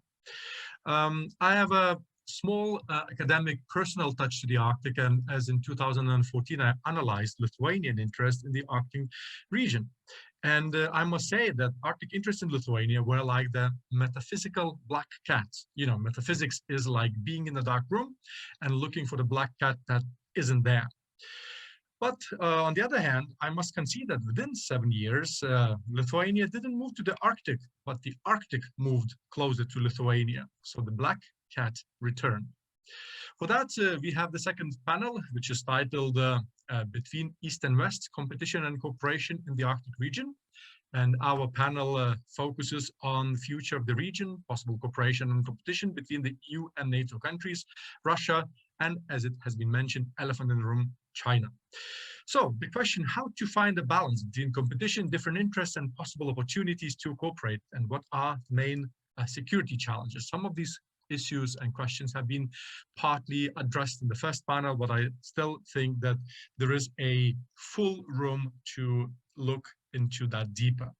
So my guests at this panel are Matti Antonen, Permanent Secretary, State Secretary from the Ministry of Foreign Affairs of Finland. Then we have Thomas Wingler, Ambassador for Arctic Affairs, Ministry of Foreign Affairs of Denmark. Also Saulius Gasiūnas, Head of Transatlantic Cooperation Department, Ministry of Defense of Lithuania, and last but not least, Friðrik Jonsson, Iceland's senior Arctic official to the Arctic Council. Since this panel focuses quite a lot on the future, so gentlemen, get your orbiculums or crystal spheres, and I guess we can kick into a higher gear. So I give the floor to Matti Antonen. The floor is yours, Matti. Thank you very much, and thank you for this invitation to participate in this very timely event. And big thanks for colleagues there in Vilnius and elsewhere for organizing this event. When Arctic questions are presented to the public, we often see polar bears, ice-covered seas, walruses, or treeless tundra. The same things we saw in your picture, which started this session as well. For a person coming from the region and for a person who has lived by the Arctic circle, his early life, childhood, I have a bit different picture because I have the people also in this picture. This area is also a home for those people who live there. They are part of the geography, part of the society, part of the economy of the 8 Arctic countries. And in order to understand this region, I think it's useful to look at it also from this perspective. I have tried to kind of show what's going on through 3 different development models, which are there in the Arctic and which are then reflected in the respective policies of the countries. And these 3 different models are in the alphabetical order: the European one, Northern Europe, Finland, Norway, Iceland, Sweden, then the North American one, Canada, US, in a way Greenland, and then the Russian one. And I start with the North American one. It's geographically a very large, but very sparsely populated area. Less than 1 million people live in the North American Arctic. But the share of the indigenous people, it's much higher than in the European North, for example. In Northern Canada, Greenland, almost the whole population is indigenous. In Alaska, the number is around 20%, but it's very big as well. The economic activity is concentrated around very small pockets of mining, energy production, some fishing on the coastline, but as a whole, the economic importance of the Arctic for Canada and for the US is very marginal. in the United States, you have very often a feeling that it's not an Arctic country. The people in Washington, D.C., even policymakers don't really feel that the US is an Arctic country, even though they are an Arctic country and even a neighbor of Russia in the Arctic region. Then the governments have not really invested in the way to this region. When we look, for example, of the US icebreaker capability or the capability of the United States to operate in the Arctic seas, hardly any. Canada is a bit better, but if you compare that to Russia, you know, you are not talking about the same thing. There are some mining projects, some plans to produce oil and gas in the Alaskan and Canadian North and in Greenland, but basically the economic picture, what we have, is most likely to remain the same, because if you go towards a more sustainable, less carbon future, it's quite clear that those hydrocarbon resources, which are very expensive to exploit, are not going to be the first ones. So in many ways, this model is there, but not much is going to happen in that part of the Arctic. Not much new is going to happen. In Europe, the Arctic regions are totally different. They are very well integrated to our societies.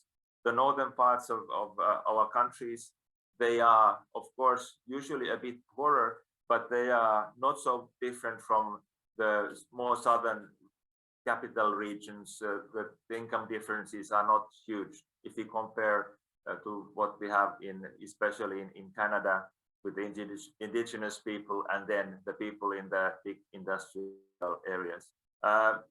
We have an indigenous population in Northern Europe as well. They have traditionally lived from reindeer herding, but the picture is changing. More and more of the indigenous people are moving to the cities in the north or in the south. So even that is a bit different. Then our economic activity is much more diversified. As was mentioned earlier today, in northern Sweden, you have big industrial projects, the same in Finland. Northern Norway has become a major area for producing fish for the international market. The oil exploration is there, and all these developments are going to continue. The infrastructure, if you compare to North America, we have roads, we have even railroads, we have ports, big airports. I remember when our people who went to the Canadian Arctic presidency to these small cities in the north, they had to take these tiny planes to get there. Very different picture in Europe. Traditionally, these northern regions of the European countries have lost population, but actually now the population growth, the population is growing. There's a growing need for workforce for these big investment projects, both in northern Norway, northern Finland, and northern Sweden. And the governments are there present. They have tried to even out social economic differences. There are universities, you know, you have military, you have police. These are big, geographically a big part of the countries. So it's quite natural that you have also the defense forces there. But relatively speaking, of course, they are not so numerous as in the southern parts of the country. But all the normal state functions are there, and the countries are, you know, they're an important part of the country, even though because of the small population, you know, the relative share is of course smaller. But then we have the really interesting, the only big Arctic superpower, Russia. And when we think of Russia, we should not think about the Soviet Union in this respect, because all those parts of the Soviet Union which were kind of separated from Russia, they were more southern ones. So Russia is much more of an Arctic country than the Soviet Union ever was. Permafrost covers more than half of Russia's surface, and big part of the Russian economy is located in the north as well. Oil, gas, there are huge development of LNG facilities on the Ob Bay, which will mean that this area really becomes a bigger part of Russian economy. Big foreign investors, Chinese, French, Japanese, are there participating in these projects. And at the same time, the traffic in the Northeast Passage is growing very fast because of all these projects. So far, the traffic is mainly Russian exports to the world markets, but there's an opportunity in the longer run, also transport between Asia and Europe through this channel. And I think it's important, especially from the Chinese East Asian perspective. And I think that's the main reason why Japan, China are so much interested in this region, because just geographically, it's 25, 30% shorter route to European markets. At the moment, you can only operate in summer with a special ice-capable ships. But if in the future it's possible to use this route using normal vessels, I think that will give a major opportunity for diversifying the transport routes for China, for Japan. And there are already plans, for example, to put undersea cable between Finland, Norway, and Japan using this route. So for Russia, this area is economically more and more important, and that's also reflected in the security policy thinking. We have also to remember that was referred to our Norwegian friend in the previous panel, that Murmansk is the most important military base of Russia. Number one, the base of the Northern Fleet, base of the big part of the nuclear arsenal. And so, that's reflected in their thinking. When we look at the region as a whole, we see some smaller bases being built, but basically we are very far from what we had during the Soviet time, when we had a big number of airports and other facilities in the north. Most of that is now unused and most likely not to be renovated in the future as well. So maybe this kind of small snapshot of how we see the kind of the three models, and in a way also the three futures of the Arctic regions. So thank you very much. Thank you, Mate. I have a short question. You have outlined three models: EU, North American, Russian, and I'm sure that we have a variety of countries which express a greater interest in terms of, wanting to join the Arctic Council as observer, and these countries not necessarily are from the very close area. So there is a competition cropping up, and I was wondering from the Finnish perspective, where the competition is the fiercest. What's your take on it? So since the whole conference has a key name, what's at stake? So I look, at what's at stake from the competition perspective. So what would you outline? Thank you. What we see is that there's a growing interest. Growing interest for, I think only for a couple of years ago, the growing interest would have been vis-a-vis the hydrocarbon resources. At the moment, I don't think that's the case in the way, because when we look at the future where, we take the climate change seriously, we look at the future which is using less hydrocarbons than before. And then in this context, why to use the most expensive hydrocarbons in the world in a situation where, the price of hydrocarbons is a bit uncertain? I think what's the big question is that with the climate change, with the opening up of the sea lanes in the north, how fast are they available? How can they be used? And it's around this. So far, nothing much has happened, except that from the Russian north, you have a big number of ships transporting oil and gas to the markets. But I think the moment there's a possibility of using this Northeast Passage and the northern shipping lines, I think there will be a major interest. Just imagine it would be an open sea. It would be the #1 transport route between Asia and Europe. We know it's not open sea, it's very difficult conditions, but if there would be kind of a perspective that this would be open at least for normal ships, at least half a year, I think that would change in many ways the picture. And there is the competition element. Preparing for that. Thank you, Matti. Indeed, we still stay on the panel, and I'm sure that there'll be chances for all of us to interact and answer some questions and make some other inroads. I see we have something like over 50 participants. Some of them are us, the panelists, but I'm sure that we have a number of people here on the Facebook page. So I would ask them to prepare some of the questions in advance and send them over, so then we could take them within the panel. And now I would like to give the floor to Thomas Wingler, and what's the Danish take on the situation? Thomas, the floor is yours. Well, thank you very much, Magnus, and thank you to the organizers for putting on another conference on the Arctic. It seems to be something that I'm speaking on almost daily, but of course I'm happy to do so. Of course, I wish we were in Vilnius.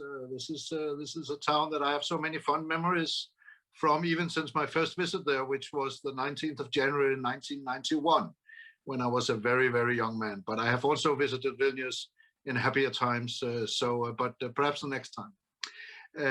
My name, as you said, is Thomas Wingler, and I'm the Arctic ambassador of the Kingdom of Denmark. I'm a career diplomat.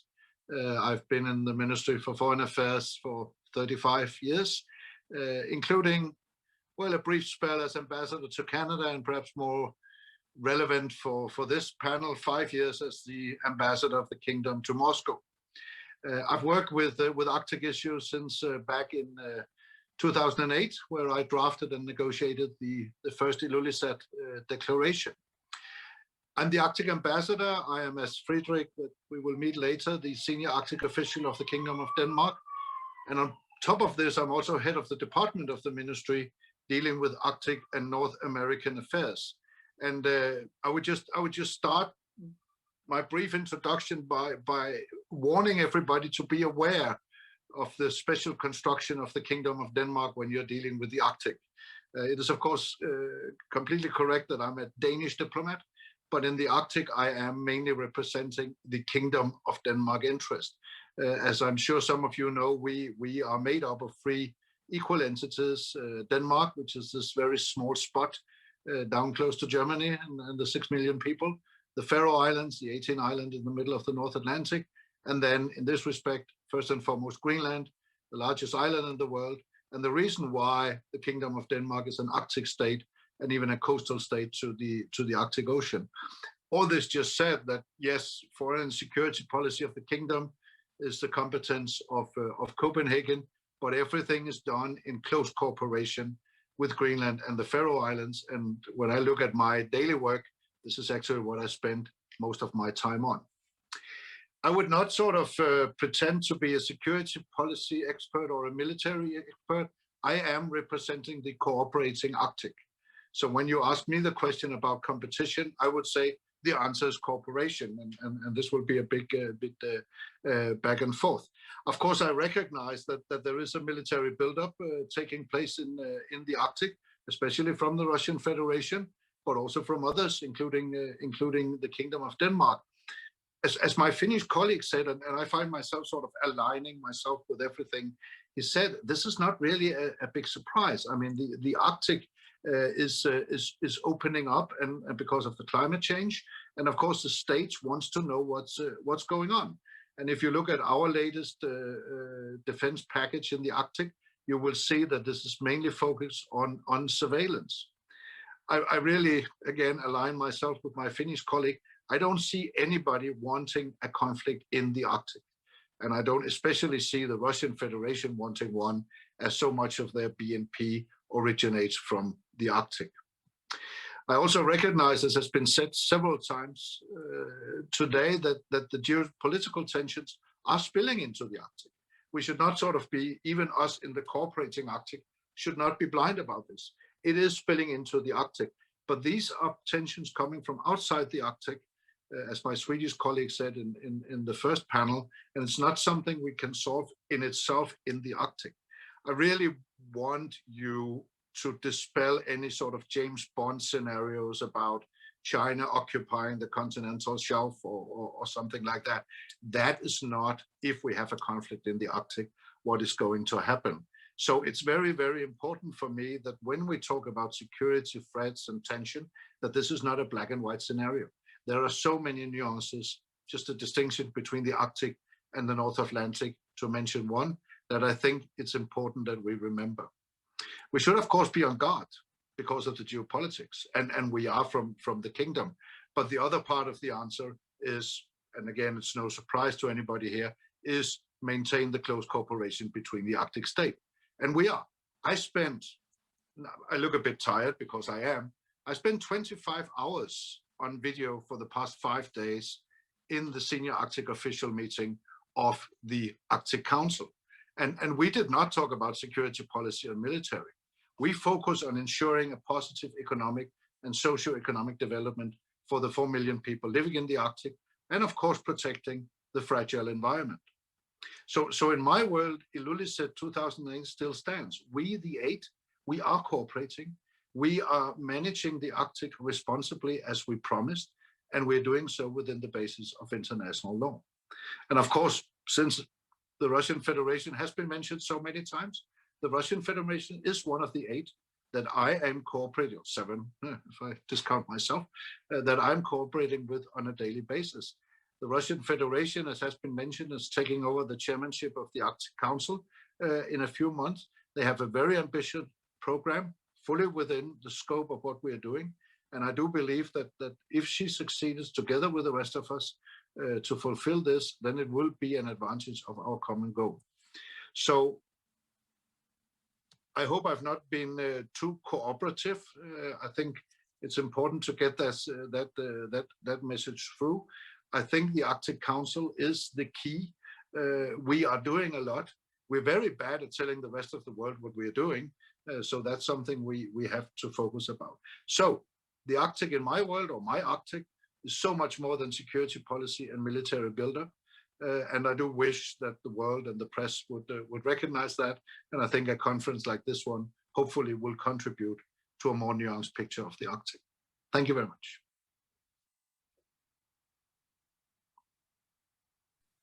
Thank you, Thomas.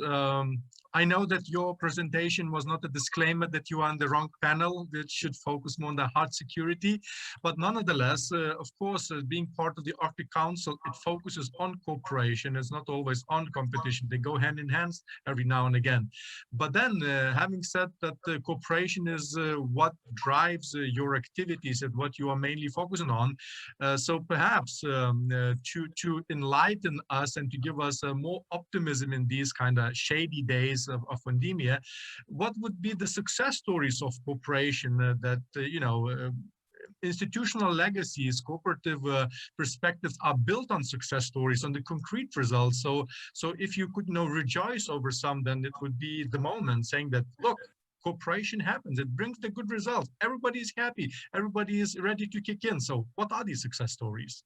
Come on, I'm a diplomat. I wouldn't say everybody is happy. I mean, that's going too far. I'm saying we are cooperating. I actually think if you go to the Arctic Council website and Google COVID or Corona or pandemic, you will find a very, very solid, let's say, information exchange system where we really share what we're doing with one another. Of course, the Arctic Council, and we have to keep that in mind, it is a traditional international intergovernmental corporation.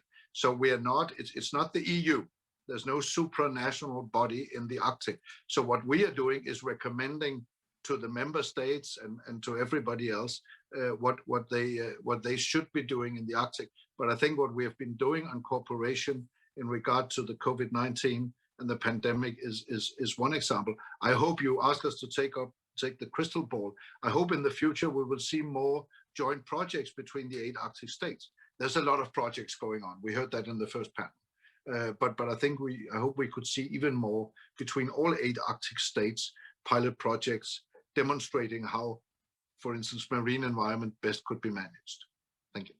Yeah, Thomas, listen, just very briefly, in this mode of interaction, I still keep in mind these, sanctions that the Western countries, impose on Russia. And I was wondering whether these cooperative institutions like the Arctic Council, well, let alone the Council of the Baltic Sea States, whether they find some openings next to those sanctions that, provide a glimmer of hope. Well, I mean, sure, the sanction, it's not an issue we discussed, but I think we all know that if we should implement, let's say, a stronger economic cooperation across the Arctic, including through the Arctic Economic Council, at some stage we will hit, so to speak, the sanctions, and they of course have to be respected. So you're right, we have to find areas where, and there are areas of cooperation in the economy. I don't remember who said that in the previous panel. If you talk about tourism, it's not an area that would be hit or inflicted by sanctions. But sure, we all know that they have to be, of course, fully respected. But there are areas where we can cooperate outside the sanction regimes. Okay. Thank you, Thomas. I see that Saulius is ready to take floor as head of Transatlantic Cooperation Department at the Ministry of Defense in Lithuania. Sauliau, do you read me well?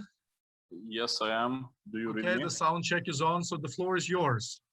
Floor is mine. Okay. And thank you very much for inviting me to substitute actually our political director here, who is right now in Ukraine with President and Minister's delegation. So I will try to cover this topic, and of course, being from the Ministry of Defense and dealing, as Mindaugas said, more with hard security issues, with military security, we are looking to Arctic's through threat perspective and through response to the threat perspective. And from that aspects, of course, for us, Arctic is far from being a metaphysics. It's really very practical.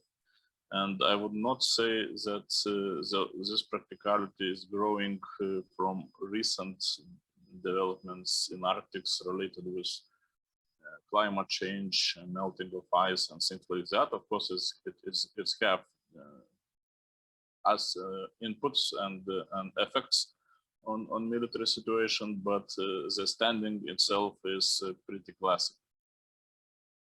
And we're observing that from threat perspective, mainly speaking from Russia perspective, the Arctic region and Baltic region, and Arctic security and defense and Baltic security of defense is very interrelated, if not a single operational area.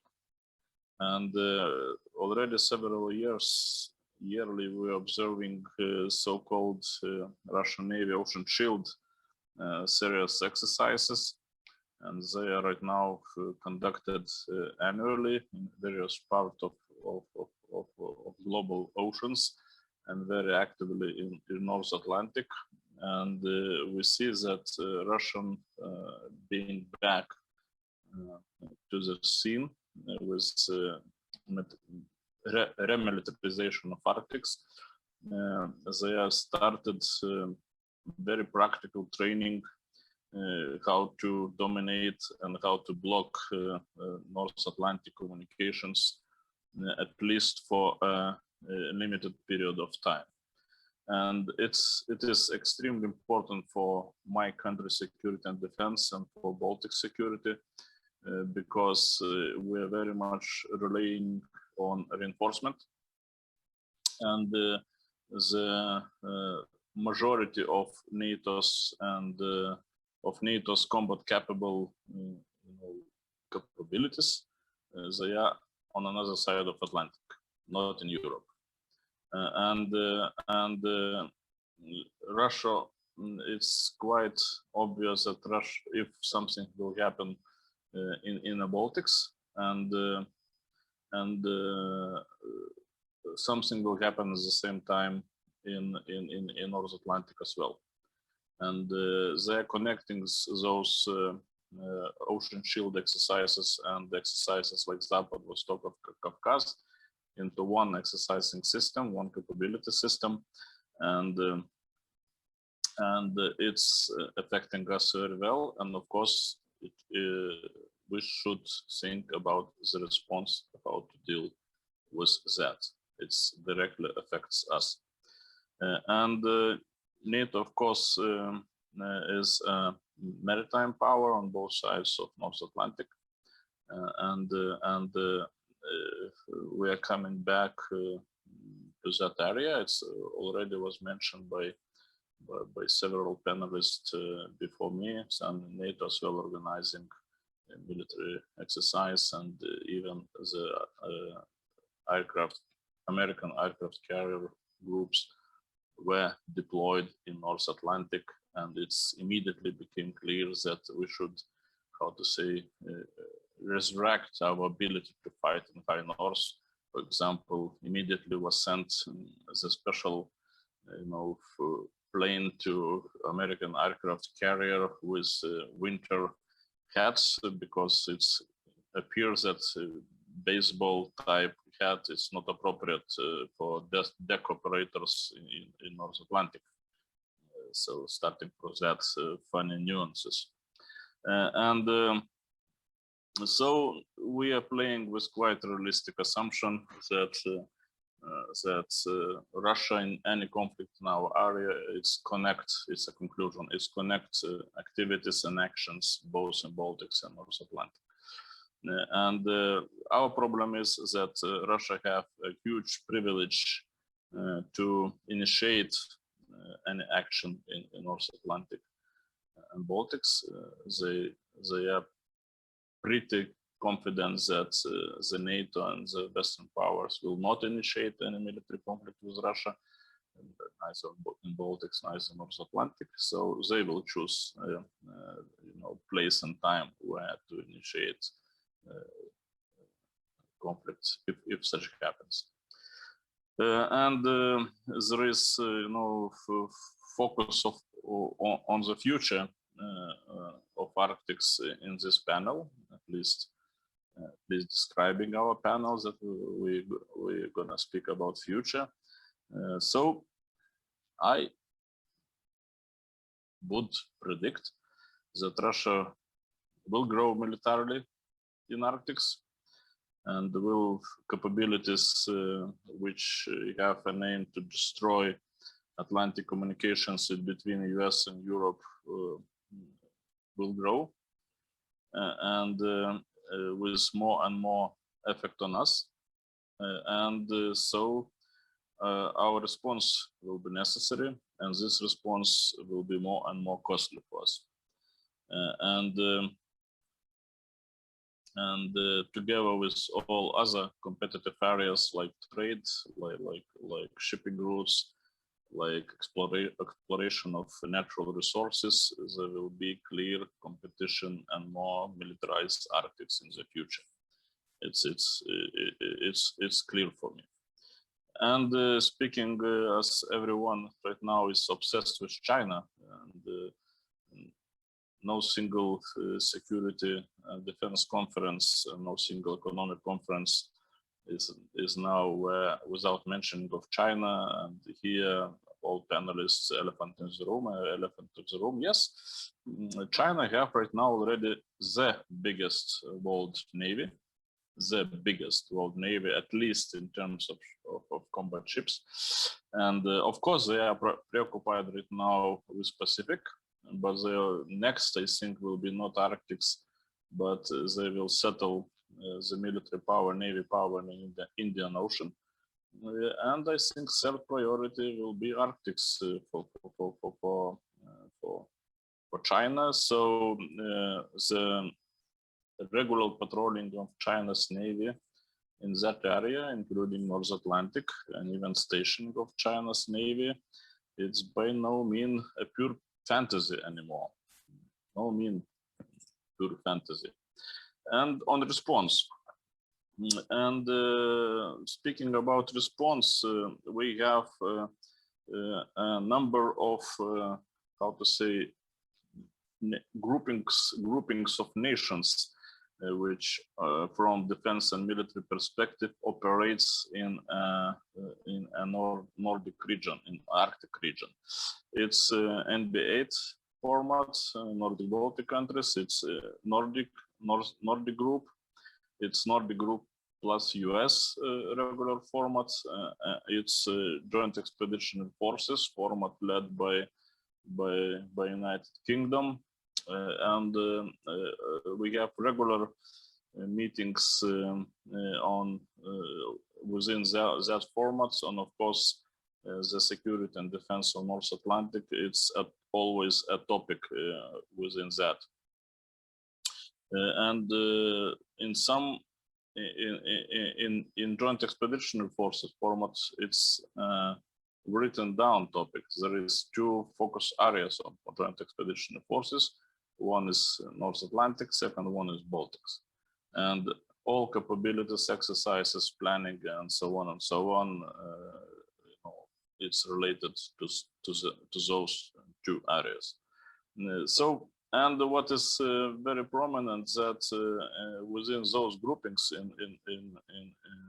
is more like-minded nations, and those nations are quite united at their approach to security and defense, and it's good. It's good tools for responding to all challenges, including in Arctic. And the third and last area of preoccupation where we are involved as a Ministry of Defense, as a member of international formats, it's that thanks to some nations, for example, Norway and Denmark, as the Arctic topics or topic as such occupies more and more places in EU and in NATO agendas. It means that we are naturally, as Lithuanian representatives, sitting around the table discussing the Arctic agenda, for example, in NATO or in European Union, and we, of course, we are very responsive to those issues which is raised, for example, by Norway or by Denmark or by Sweden or by Finland or by Canada and other directly related countries. So at least we are in discussions, we are listening, we are understanding, and we are very thankful to our allies introducing us to that topic even more deeply. So with that, I will finish, and if there will be questions, I will be glad and ready to answer to that. Thank you very much. Thank you, Sauliau. If Thomas' presentation could be compared to Ode to Joy of Cooperation, so Saulius brought us back to heavy metal, and I'm sure that the institutional affiliation raises a very, very pertinent concerns in the Arctic region concerning the military, geopolitical, and security-related aspects. Still, Sauliau, I was wondering, since you mentioned about the biggest fleet that China is building, it's still actually a discussion whether they have surpassed in terms of tonnage the American fleet, but nonetheless, let's leave these technical issues aside. I was wondering which similarities and differences you see between Russian and Chinese activities in the Arctic region. Are there certain areas in which they can make the ends meet and cooperate from the military perspective, or you still see them as a rivalry between, even though China joined this or expressed the interest in the Arctic much later? So differences or similarities between the Chinese and the Russian actions in the Arctic from your perspective, focus on the military. And of course, let's be frank, it's nothing to discuss on that topic. There is nothing to compare because currently is no Chinese military, no Chinese Navy in Arctic, almost no Chinese Navy. It's a very, how to say, yes, there was Chinese Navy entering the Baltic Sea a couple of years ago, like, you know, presentational visits, something like that, including entering to some ports in Baltic Sea, and even sailing. It's someone called this exercises to go with Russian Navy, but it was not an exercises. It was more or less coordinated sailing in line. That's it, and it's nothing to compare. It's nothing to compare. But if we will see dynamics in other parts of global ocean, starting of course from Pacific, where we can compare Chinese Navy and the American Navy very easily. Simply a lot of technical, military, and tactical, and operational and strategic discussions around that. Chinese Navy is clearly already a huge presence in Indian Ocean and operations, anti-piracy operations, and they are clearly, have their hand on Indian Ocean communication lines. And yes, no China in Arctic, but I think it's a question of time. It's a question of time.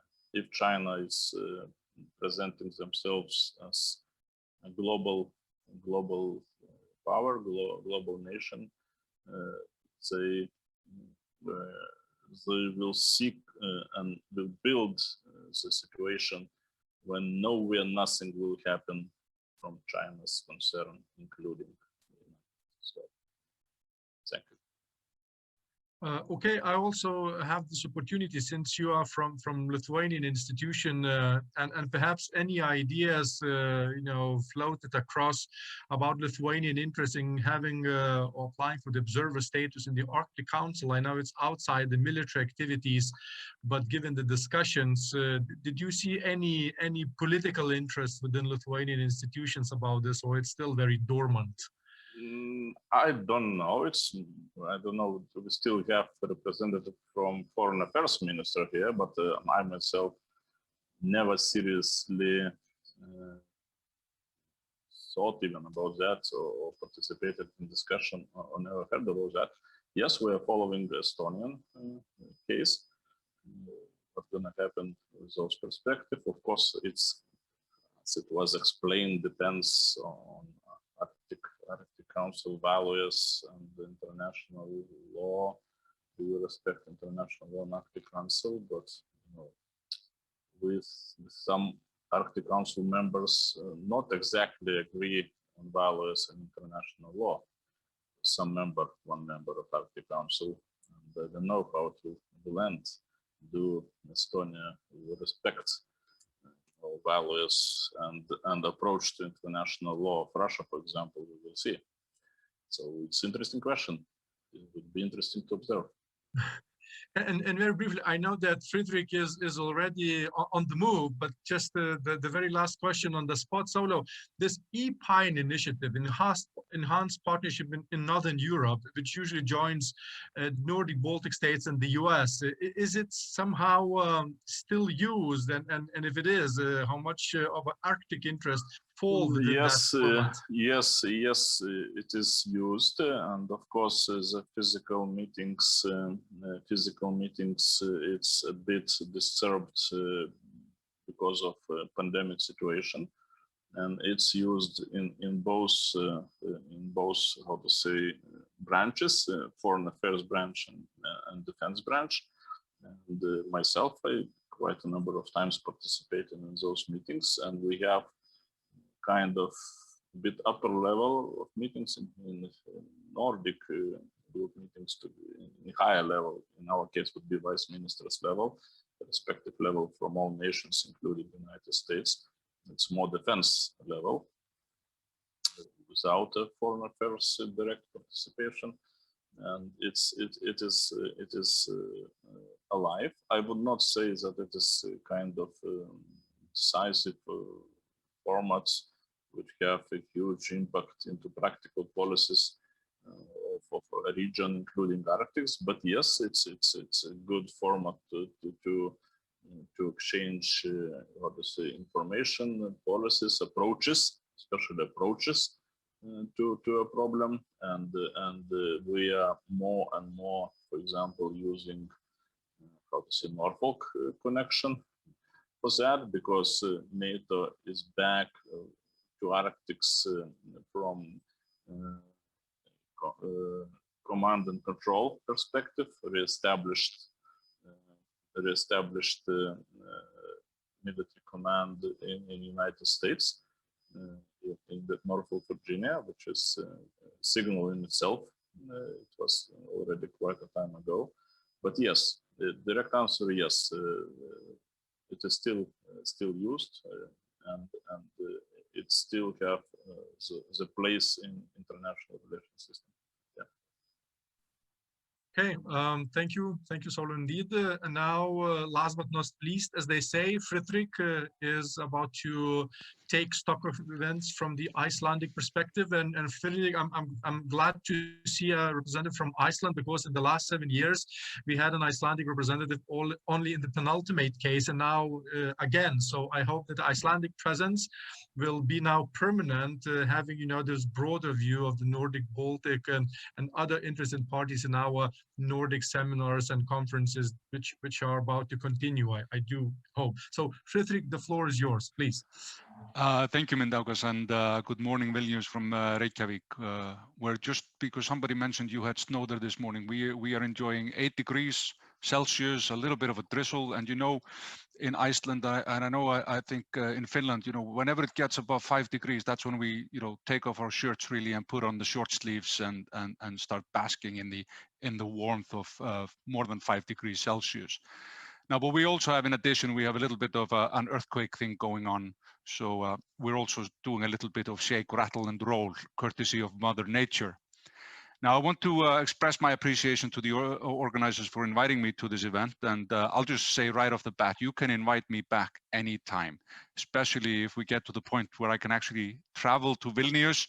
That would just be an added bonus. But let's dive right into the topic at hand. Now, as this was laid out in the symposium or conference documents, we're going to talk a little bit about competition, competitions of parties to parties around, outside parties when it comes to the Arctic. So right off the bat, let me say that I don't see any reason for any competition between our two premier international organizations that have at least somewhat of an outside influence in the area, and inside as well between the NATO and the EU on the Arctic or the High North. These two organizations have different yet complementary roles in general, and that applies to the Arctic and the High North as well. And I will say this as well, and I'm sure my good colleague Thomas will back me up. The 8 Arctic states, they, for lack of a better term, reign supreme in the Arctic, if you will. There is no ungoverned space in the Arctic. There is no legal void in the Arctic. All land territory in the Arctic region falls under the jurisdiction of sovereign states or is governed through a specific jurisdictional arrangement, as in the case of Svalbard, Spitsbergen. The Arctic Ocean is governed by international law, including the UN Convention on the Law of the Sea. And according to UNCLOS, Arctic states have sovereignty over their internal waters and territorial seas, and sovereign rights and jurisdictions in the exclusive economic zones. And also beyond their respective exclusive economic zones, they have sovereign rights to the seabed in the extended continental shelf of the high seas. So the relatively small area of the Central Arctic Ocean with seabed beyond the continental shelves, that's governed by Part 11 of UNCLOS as well. So all of the Arctic states, they have affirmed their commitment to this legal framework and to the orderly settlement of any possible overlapping claims.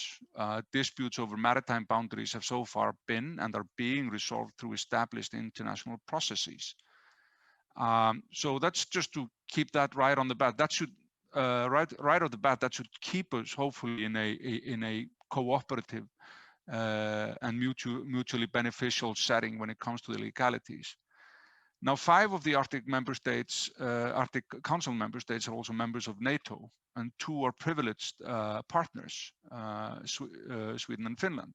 3 of the Arctic states are members of the EU, and 2 are privileged partners. So I would say key to successful cooperation as opposed to competition is respect for international law. by Arctic and non-Arctic states alike. Now, if that's the starting point, I think we should be all off to a fairly good start. Now, I will say, being an MFA diplomat, my background prior to coming to the cooperative venue of the Arctic Council, I've spent most of my career in security and defense related work. And just before I came to the Arctic Council, I spent 5 years in NATO's military committee. So I have a bit of a challenge reconciling sometimes the Arctic Council cooperative part of my brain with my bit more, let's say, cautious NATO part of my brain. But so far, well, I think I'm succeeding. At least I'm not having any major fits of conscience. So, but I will say this: as others, we emphasize the need for keeping the Arctic an area of low tension, and that's something all the 8 Arctic states emphasize. Now, we cannot, however, ignore the Russian military buildup. But we need to try to keep a measured and proportional and appropriate response. The challenge is that our Russian friends may have a bit of a different definition of what constitutes measured, proportional, and appropriate. So there already we have a wee bit of a challenge. Now, and this leads to the current level of cooperation that we have in the Arctic, as exemplified in the Arctic Council. Let's recognize it for what it is. It is successful, but it is limited. This is largely knowledge-based work, but it could be fragile. It works as long as all the governments of the member states of the Arctic Council are committed to making it work. And so far, all of them are. And arguably, it would be in Russia's interest to maintain current level of cooperation within the Arctic Council, in particular now as they are assuming the chairmanship of the Council. And we must simultaneously, the rest of us, try and persuade Russia that it is in its interest to maintain current levels of cooperation in the Council, while also countering the increasing security challenge. And again, this is the diplomatic dance we are constantly engaged in sort of from various levels of our governments. Now, China presents its own unique set of challenges in terms of commercial interests. Access to trade routes should be mutually beneficial on the face of it. And there is, of course, a difference in pursuing commercial interests as opposed to pursuing security interests, definitely, and especially if we look at it from the China angle.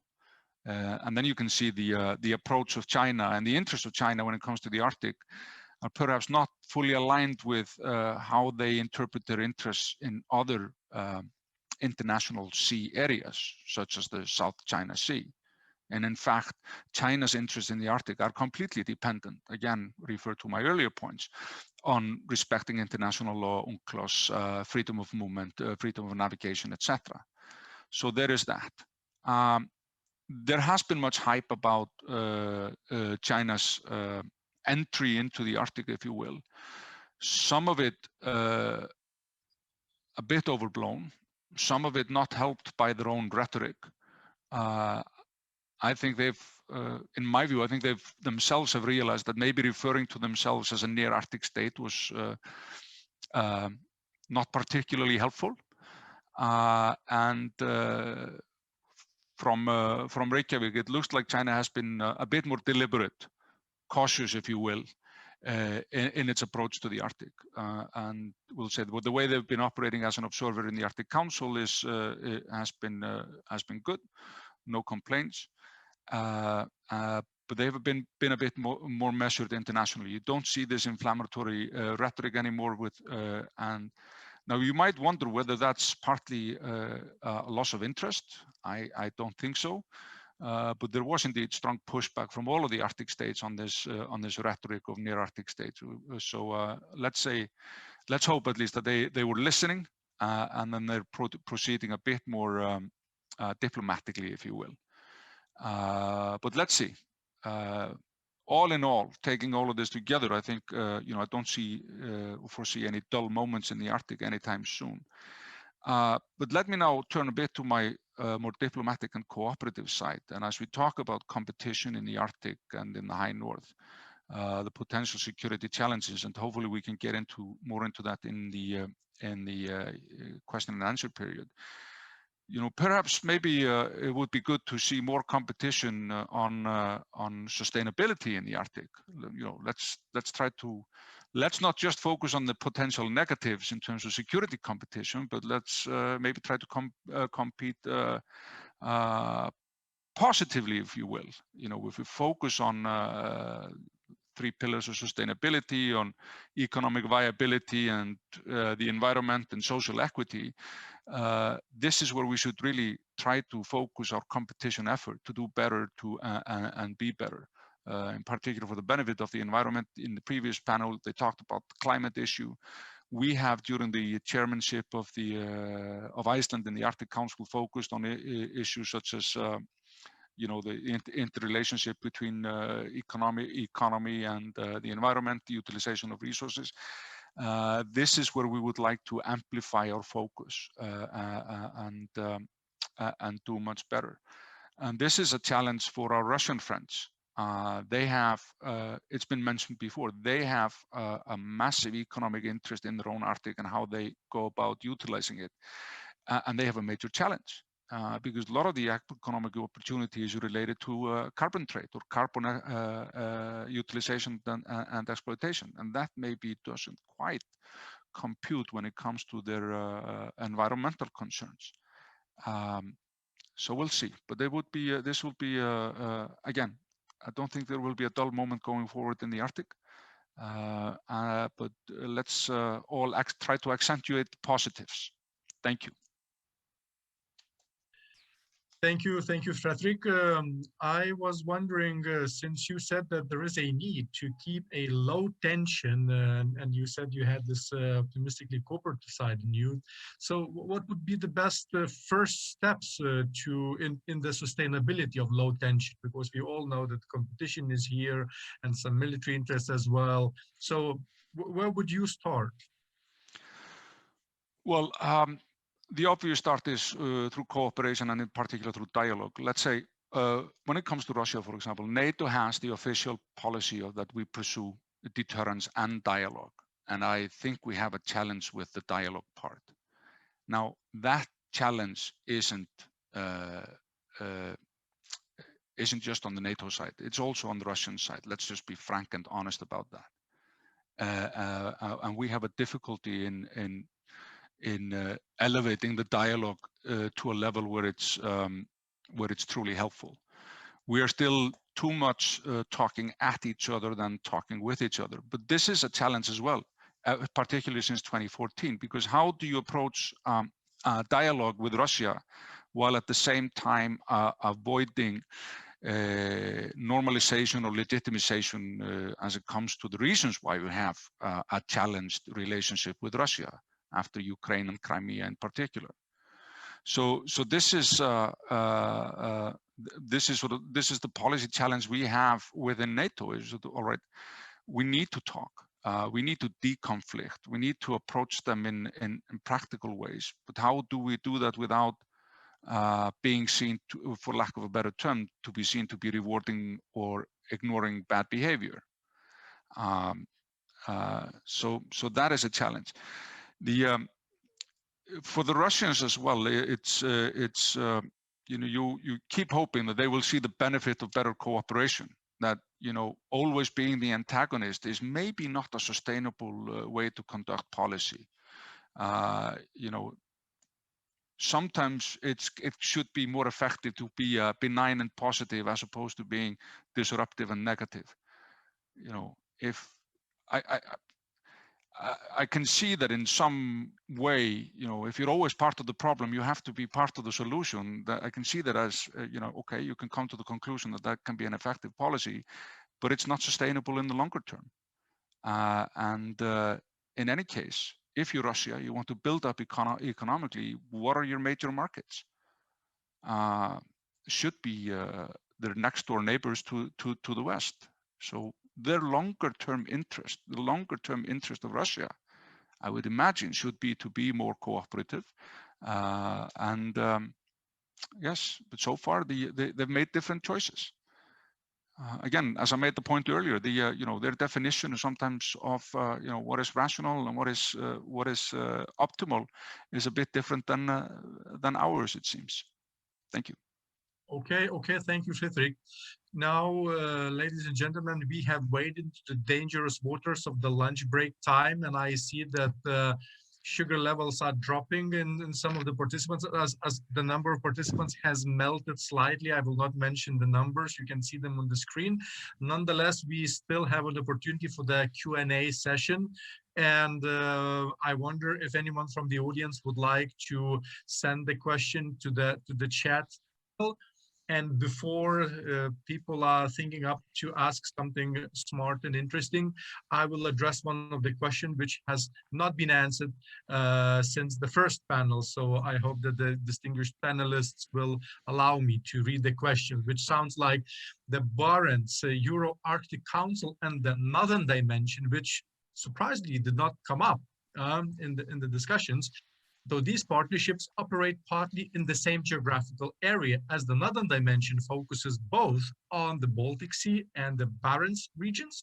In order to have a better impact with less resources, speaking about synergy, would it be possible to start integrating the Barents Euro-Arctic Council and the Northern Dimension with less resources, and then it would, both through strategies and practical operational activities by, for instance, there is an example by establishing Barents Public-Private Partnership Forum, because International Barents Secretariat IBS already exists in Širkines, and replacing the existing Northern Dimension process with the secretariats. I guess that the Finnish part will take that, very seriously, as the Northern Dimension, I remember, was born in 1998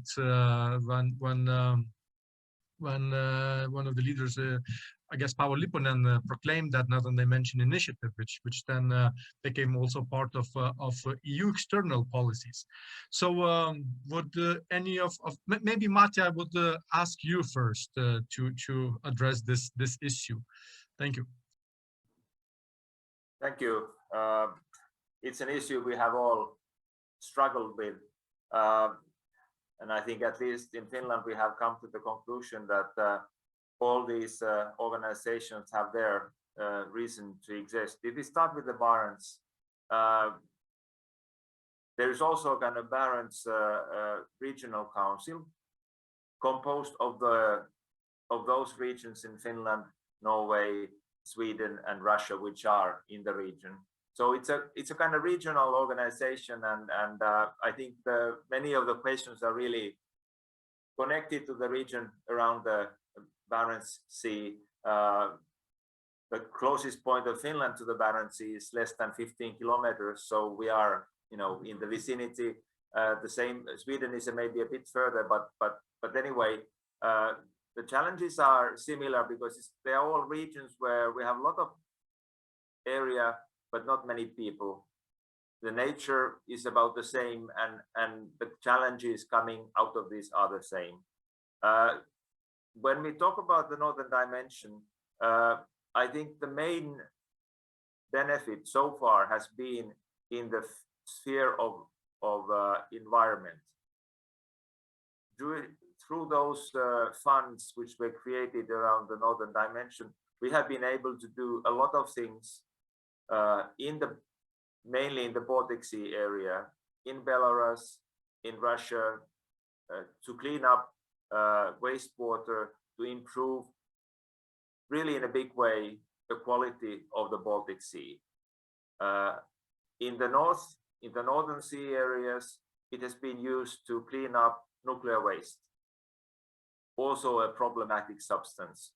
And I think rather well focused on these things. Then there is this partnership on culture, partnership on health. The health one is really important at the moment because there are not so many contacts between the European Union countries and Russia when it comes to real kind of working level health discussion. We had some meetings just a few weeks ago where we had more than 200 Russian medical people participating in the discussion. Where else do we have 200 Russian, specialists in medicine talking with their European counterparts? And I think we need all this kind of dialogue, especially when we are facing problems like the pandemic. And then we have the Council of Baltic Sea States, around this sea, where the challenges are quite different when it comes to, the Barents area, and then where you don't have the same financial kind of structures in order to really to put big money into cleaning up the sea. So I think there is clearly a kind of niche for all of them. The most important thing is that they are not overlapping, and that should be avoided because we have all limited amount of resources, and we should not be overlapping. And I think that's working relatively well at the moment. Thanks. Thank you, Mate. I see another question, anonymous question posed to the panelists, and I guess I will redirect it to Saulius, if I may, using this privilege as a moderator of the session. Since Saulius mentioned that we should not compare China and Russia. China's military presence is rather low, even though it has the biggest fleet. And the question is that Russia has been militarizing the Arctic due to, in part, to its economic interest in the region. And why would not China eventually do the same at some point in the future if they have growing economic interest in the region? I know we still have to look once again into those crystal spheres and try to see that maybe the economic interest will drag the higher Chinese military presence in the Arctic. Solo, what's your take on it? I am not a global expert, but it sounds pretty natural. Why? And China's majority sea communication is going through Pacific or Indian Ocean, and they have military presence both in Pacific, of course, because of China's Pacific nation, but as well in Indian Ocean. And this military presence in Indian Ocean is very considerable, and not only Navy. They have enormous military, footprints in Indian Ocean nations, both in Asia and in Africa, with military basing and things like that. And yes, many of our panelists today spoke that very soon, if ice will continue to melt, there will be northern routes open, and those northern routes will be very, attractive for China's commercial sea communication. And of course, it will be a need to protect those routes, and this will be a reason for China militaries to appear here in Arctic as well. And so, at least legitimate question. Thank you. Okay. If I could just add. Yes, Thomas. Sure. Go ahead, please. And this will be my last appearance here because I have another meeting very, very soon. But I think the analyst was completely right. But I also think it's the main difference between an Arctic and a near-Arctic state. I mean, Russia has territory in the Arctic where you can place military assets. China has not, and there's no. And I think Frederick's point was very, very important. There's no sort of territory in the Arctic. Apart from the Danes and the Canadians having a little go over a very, very small rock. But there's no territory which is contested. We all know who owns what. So there's no room for others to get a geographical foothold in the Arctic. And then just to answer on the previous question about Northern Dimension and so on, I mean, all the sources of financing that we can get in the Arctic, we should take. I think that the point by my Finnish colleague, of course, we should try not to make them overlap too much. But we did a study a couple of years back together with the Arctic Economic Council, and there are plenty of financing opportunities in the Arctic, but there are still not enough, especially not for the smaller medium-sized enterprises. So let's not focus on what could we join together or demolish. Let's focus on where do we need further financial possibilities, especially for small and medium-sized enterprises. And then let me finish by saying thank you very much. I have to rush to another meeting, which is not in front of my computer in my apartment, but actually out there in the real world.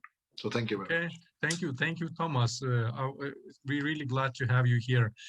Okay, I guess we don't see any other questions, and our time, as I mentioned, is approaching 1 o'clock. Gentlemen, maybe you would like to form, in several sentences, the key takeaway message that you would like to wrap up our panel, which was called Between West and East, Competition and Cooperation in the Arctic. And then I would give floor to our last, not presenter, but the last person whom I'm announced a bit later. So Friedrich, maybe we will start with you, then we go to Matti, and then Saulus will be last but not least. Thank you, Mindaugas. Just a quick point on China versus Russia in the Arctic. Let's keep in mind that Russia lives in the Arctic. It's the largest state. They have the longest coastline, so you can't really compare them to China. So in the Arctic, China will always be a guest. So it's really ultimately up to them whether they will be a welcome guest or not. So let me say that. And then in conclusion, in general on this topic, I mean, the ultimate dilemma we will all face is sort of how do we maintain cooperation as preferred to any sort of conflict or confrontation.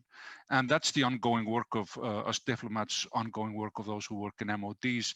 That's the ongoing work of NATO as the largest peace organization in the world, if you will, or one of the largest. I mean, that's the purpose of NATO is ultimately defense. It's defensive, it's not offensive. And so that's our challenge going forward.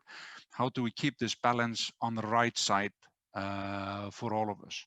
Including the people, the 4 million plus people that live in the Arctic. Thank you, and thank you again for inviting me.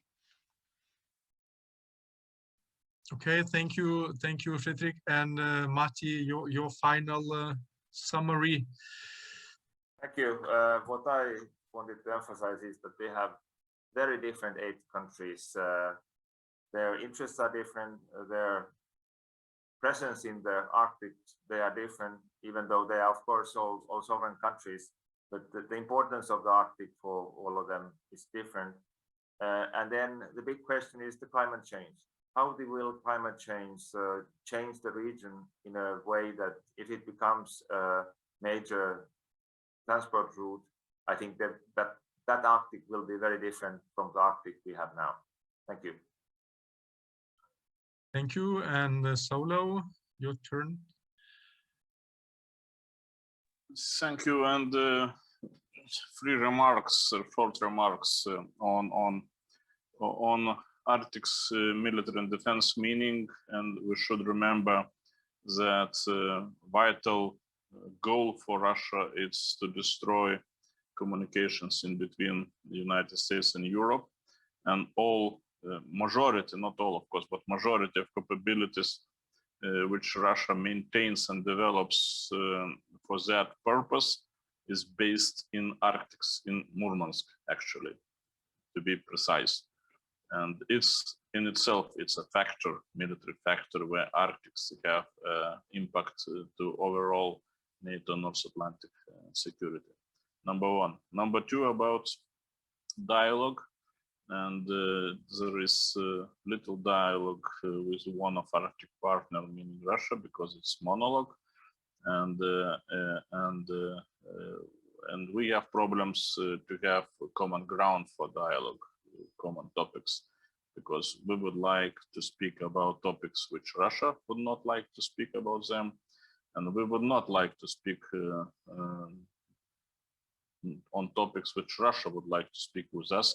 For example, on American military presence, illegitimacy in Europe, various kind of military presence. And the last remark on guests. Guest is a very interesting feature. Russians as a guest in Syria and the Middle East. There is a factor. That's it. Thank you. I guess that we are hitting the very end of the second panel on the conference. And lastly, I would like to give floor and final word to the ambassador of the Kingdom of Denmark, Hans Hask. Hans, the floor is, and all the fame and glory is finally yours. Thank you very much, Vytautas. Now, my role here is just to thank you all, because I think it has been a great event. You have really given us insight to this issue of the Arctic, what is at stake. And I think we all now have an idea that actually the answer to that is a lot. A lot is at stake.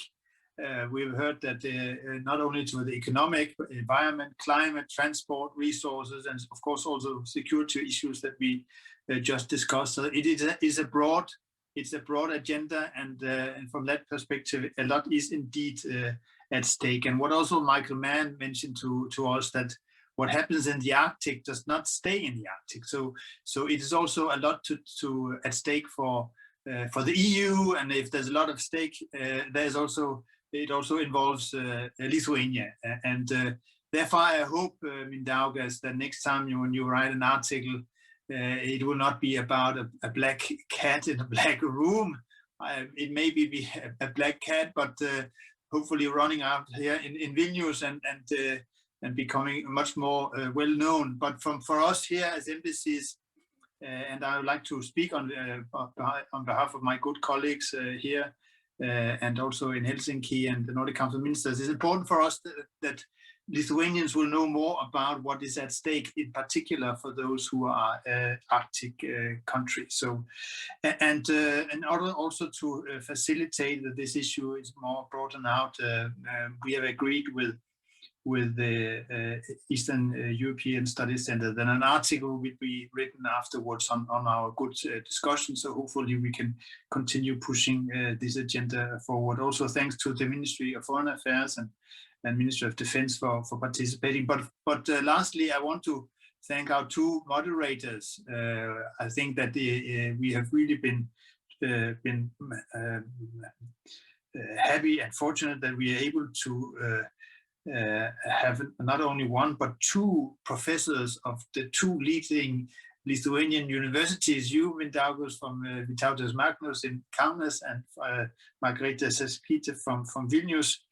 And in particular, you, Vytautas, as you mentioned in the beginning yourself, you have been really very active in all these security conferences and participated in initiating them and setting the agenda. So a special thanks to you. We hope we can continue cooperating with you on related soft security issues. And also, as I mentioned, the Eastern European Studies Center, it is a leading think tank in Lithuania, so we're very pleased that you could work together with us and setting this agenda and ensuring that we reach out to quite many, I would say. Even here at the end, we have been around 100 and between 80 and 100 people, perhaps a little bit less now, as you're saying, when lunchtime is approaching.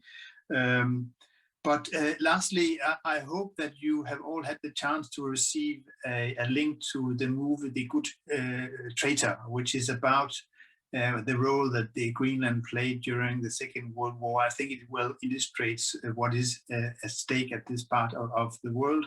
It also illustrates the importance of diplomacy and that we have heard some very excellent diplomats here and the important work that they are doing. So I hope you will enjoy this moving during the weekend. So lastly, I just want to say thank you also to all the participants that have followed us, and also hoping everyone will have a nice weekend.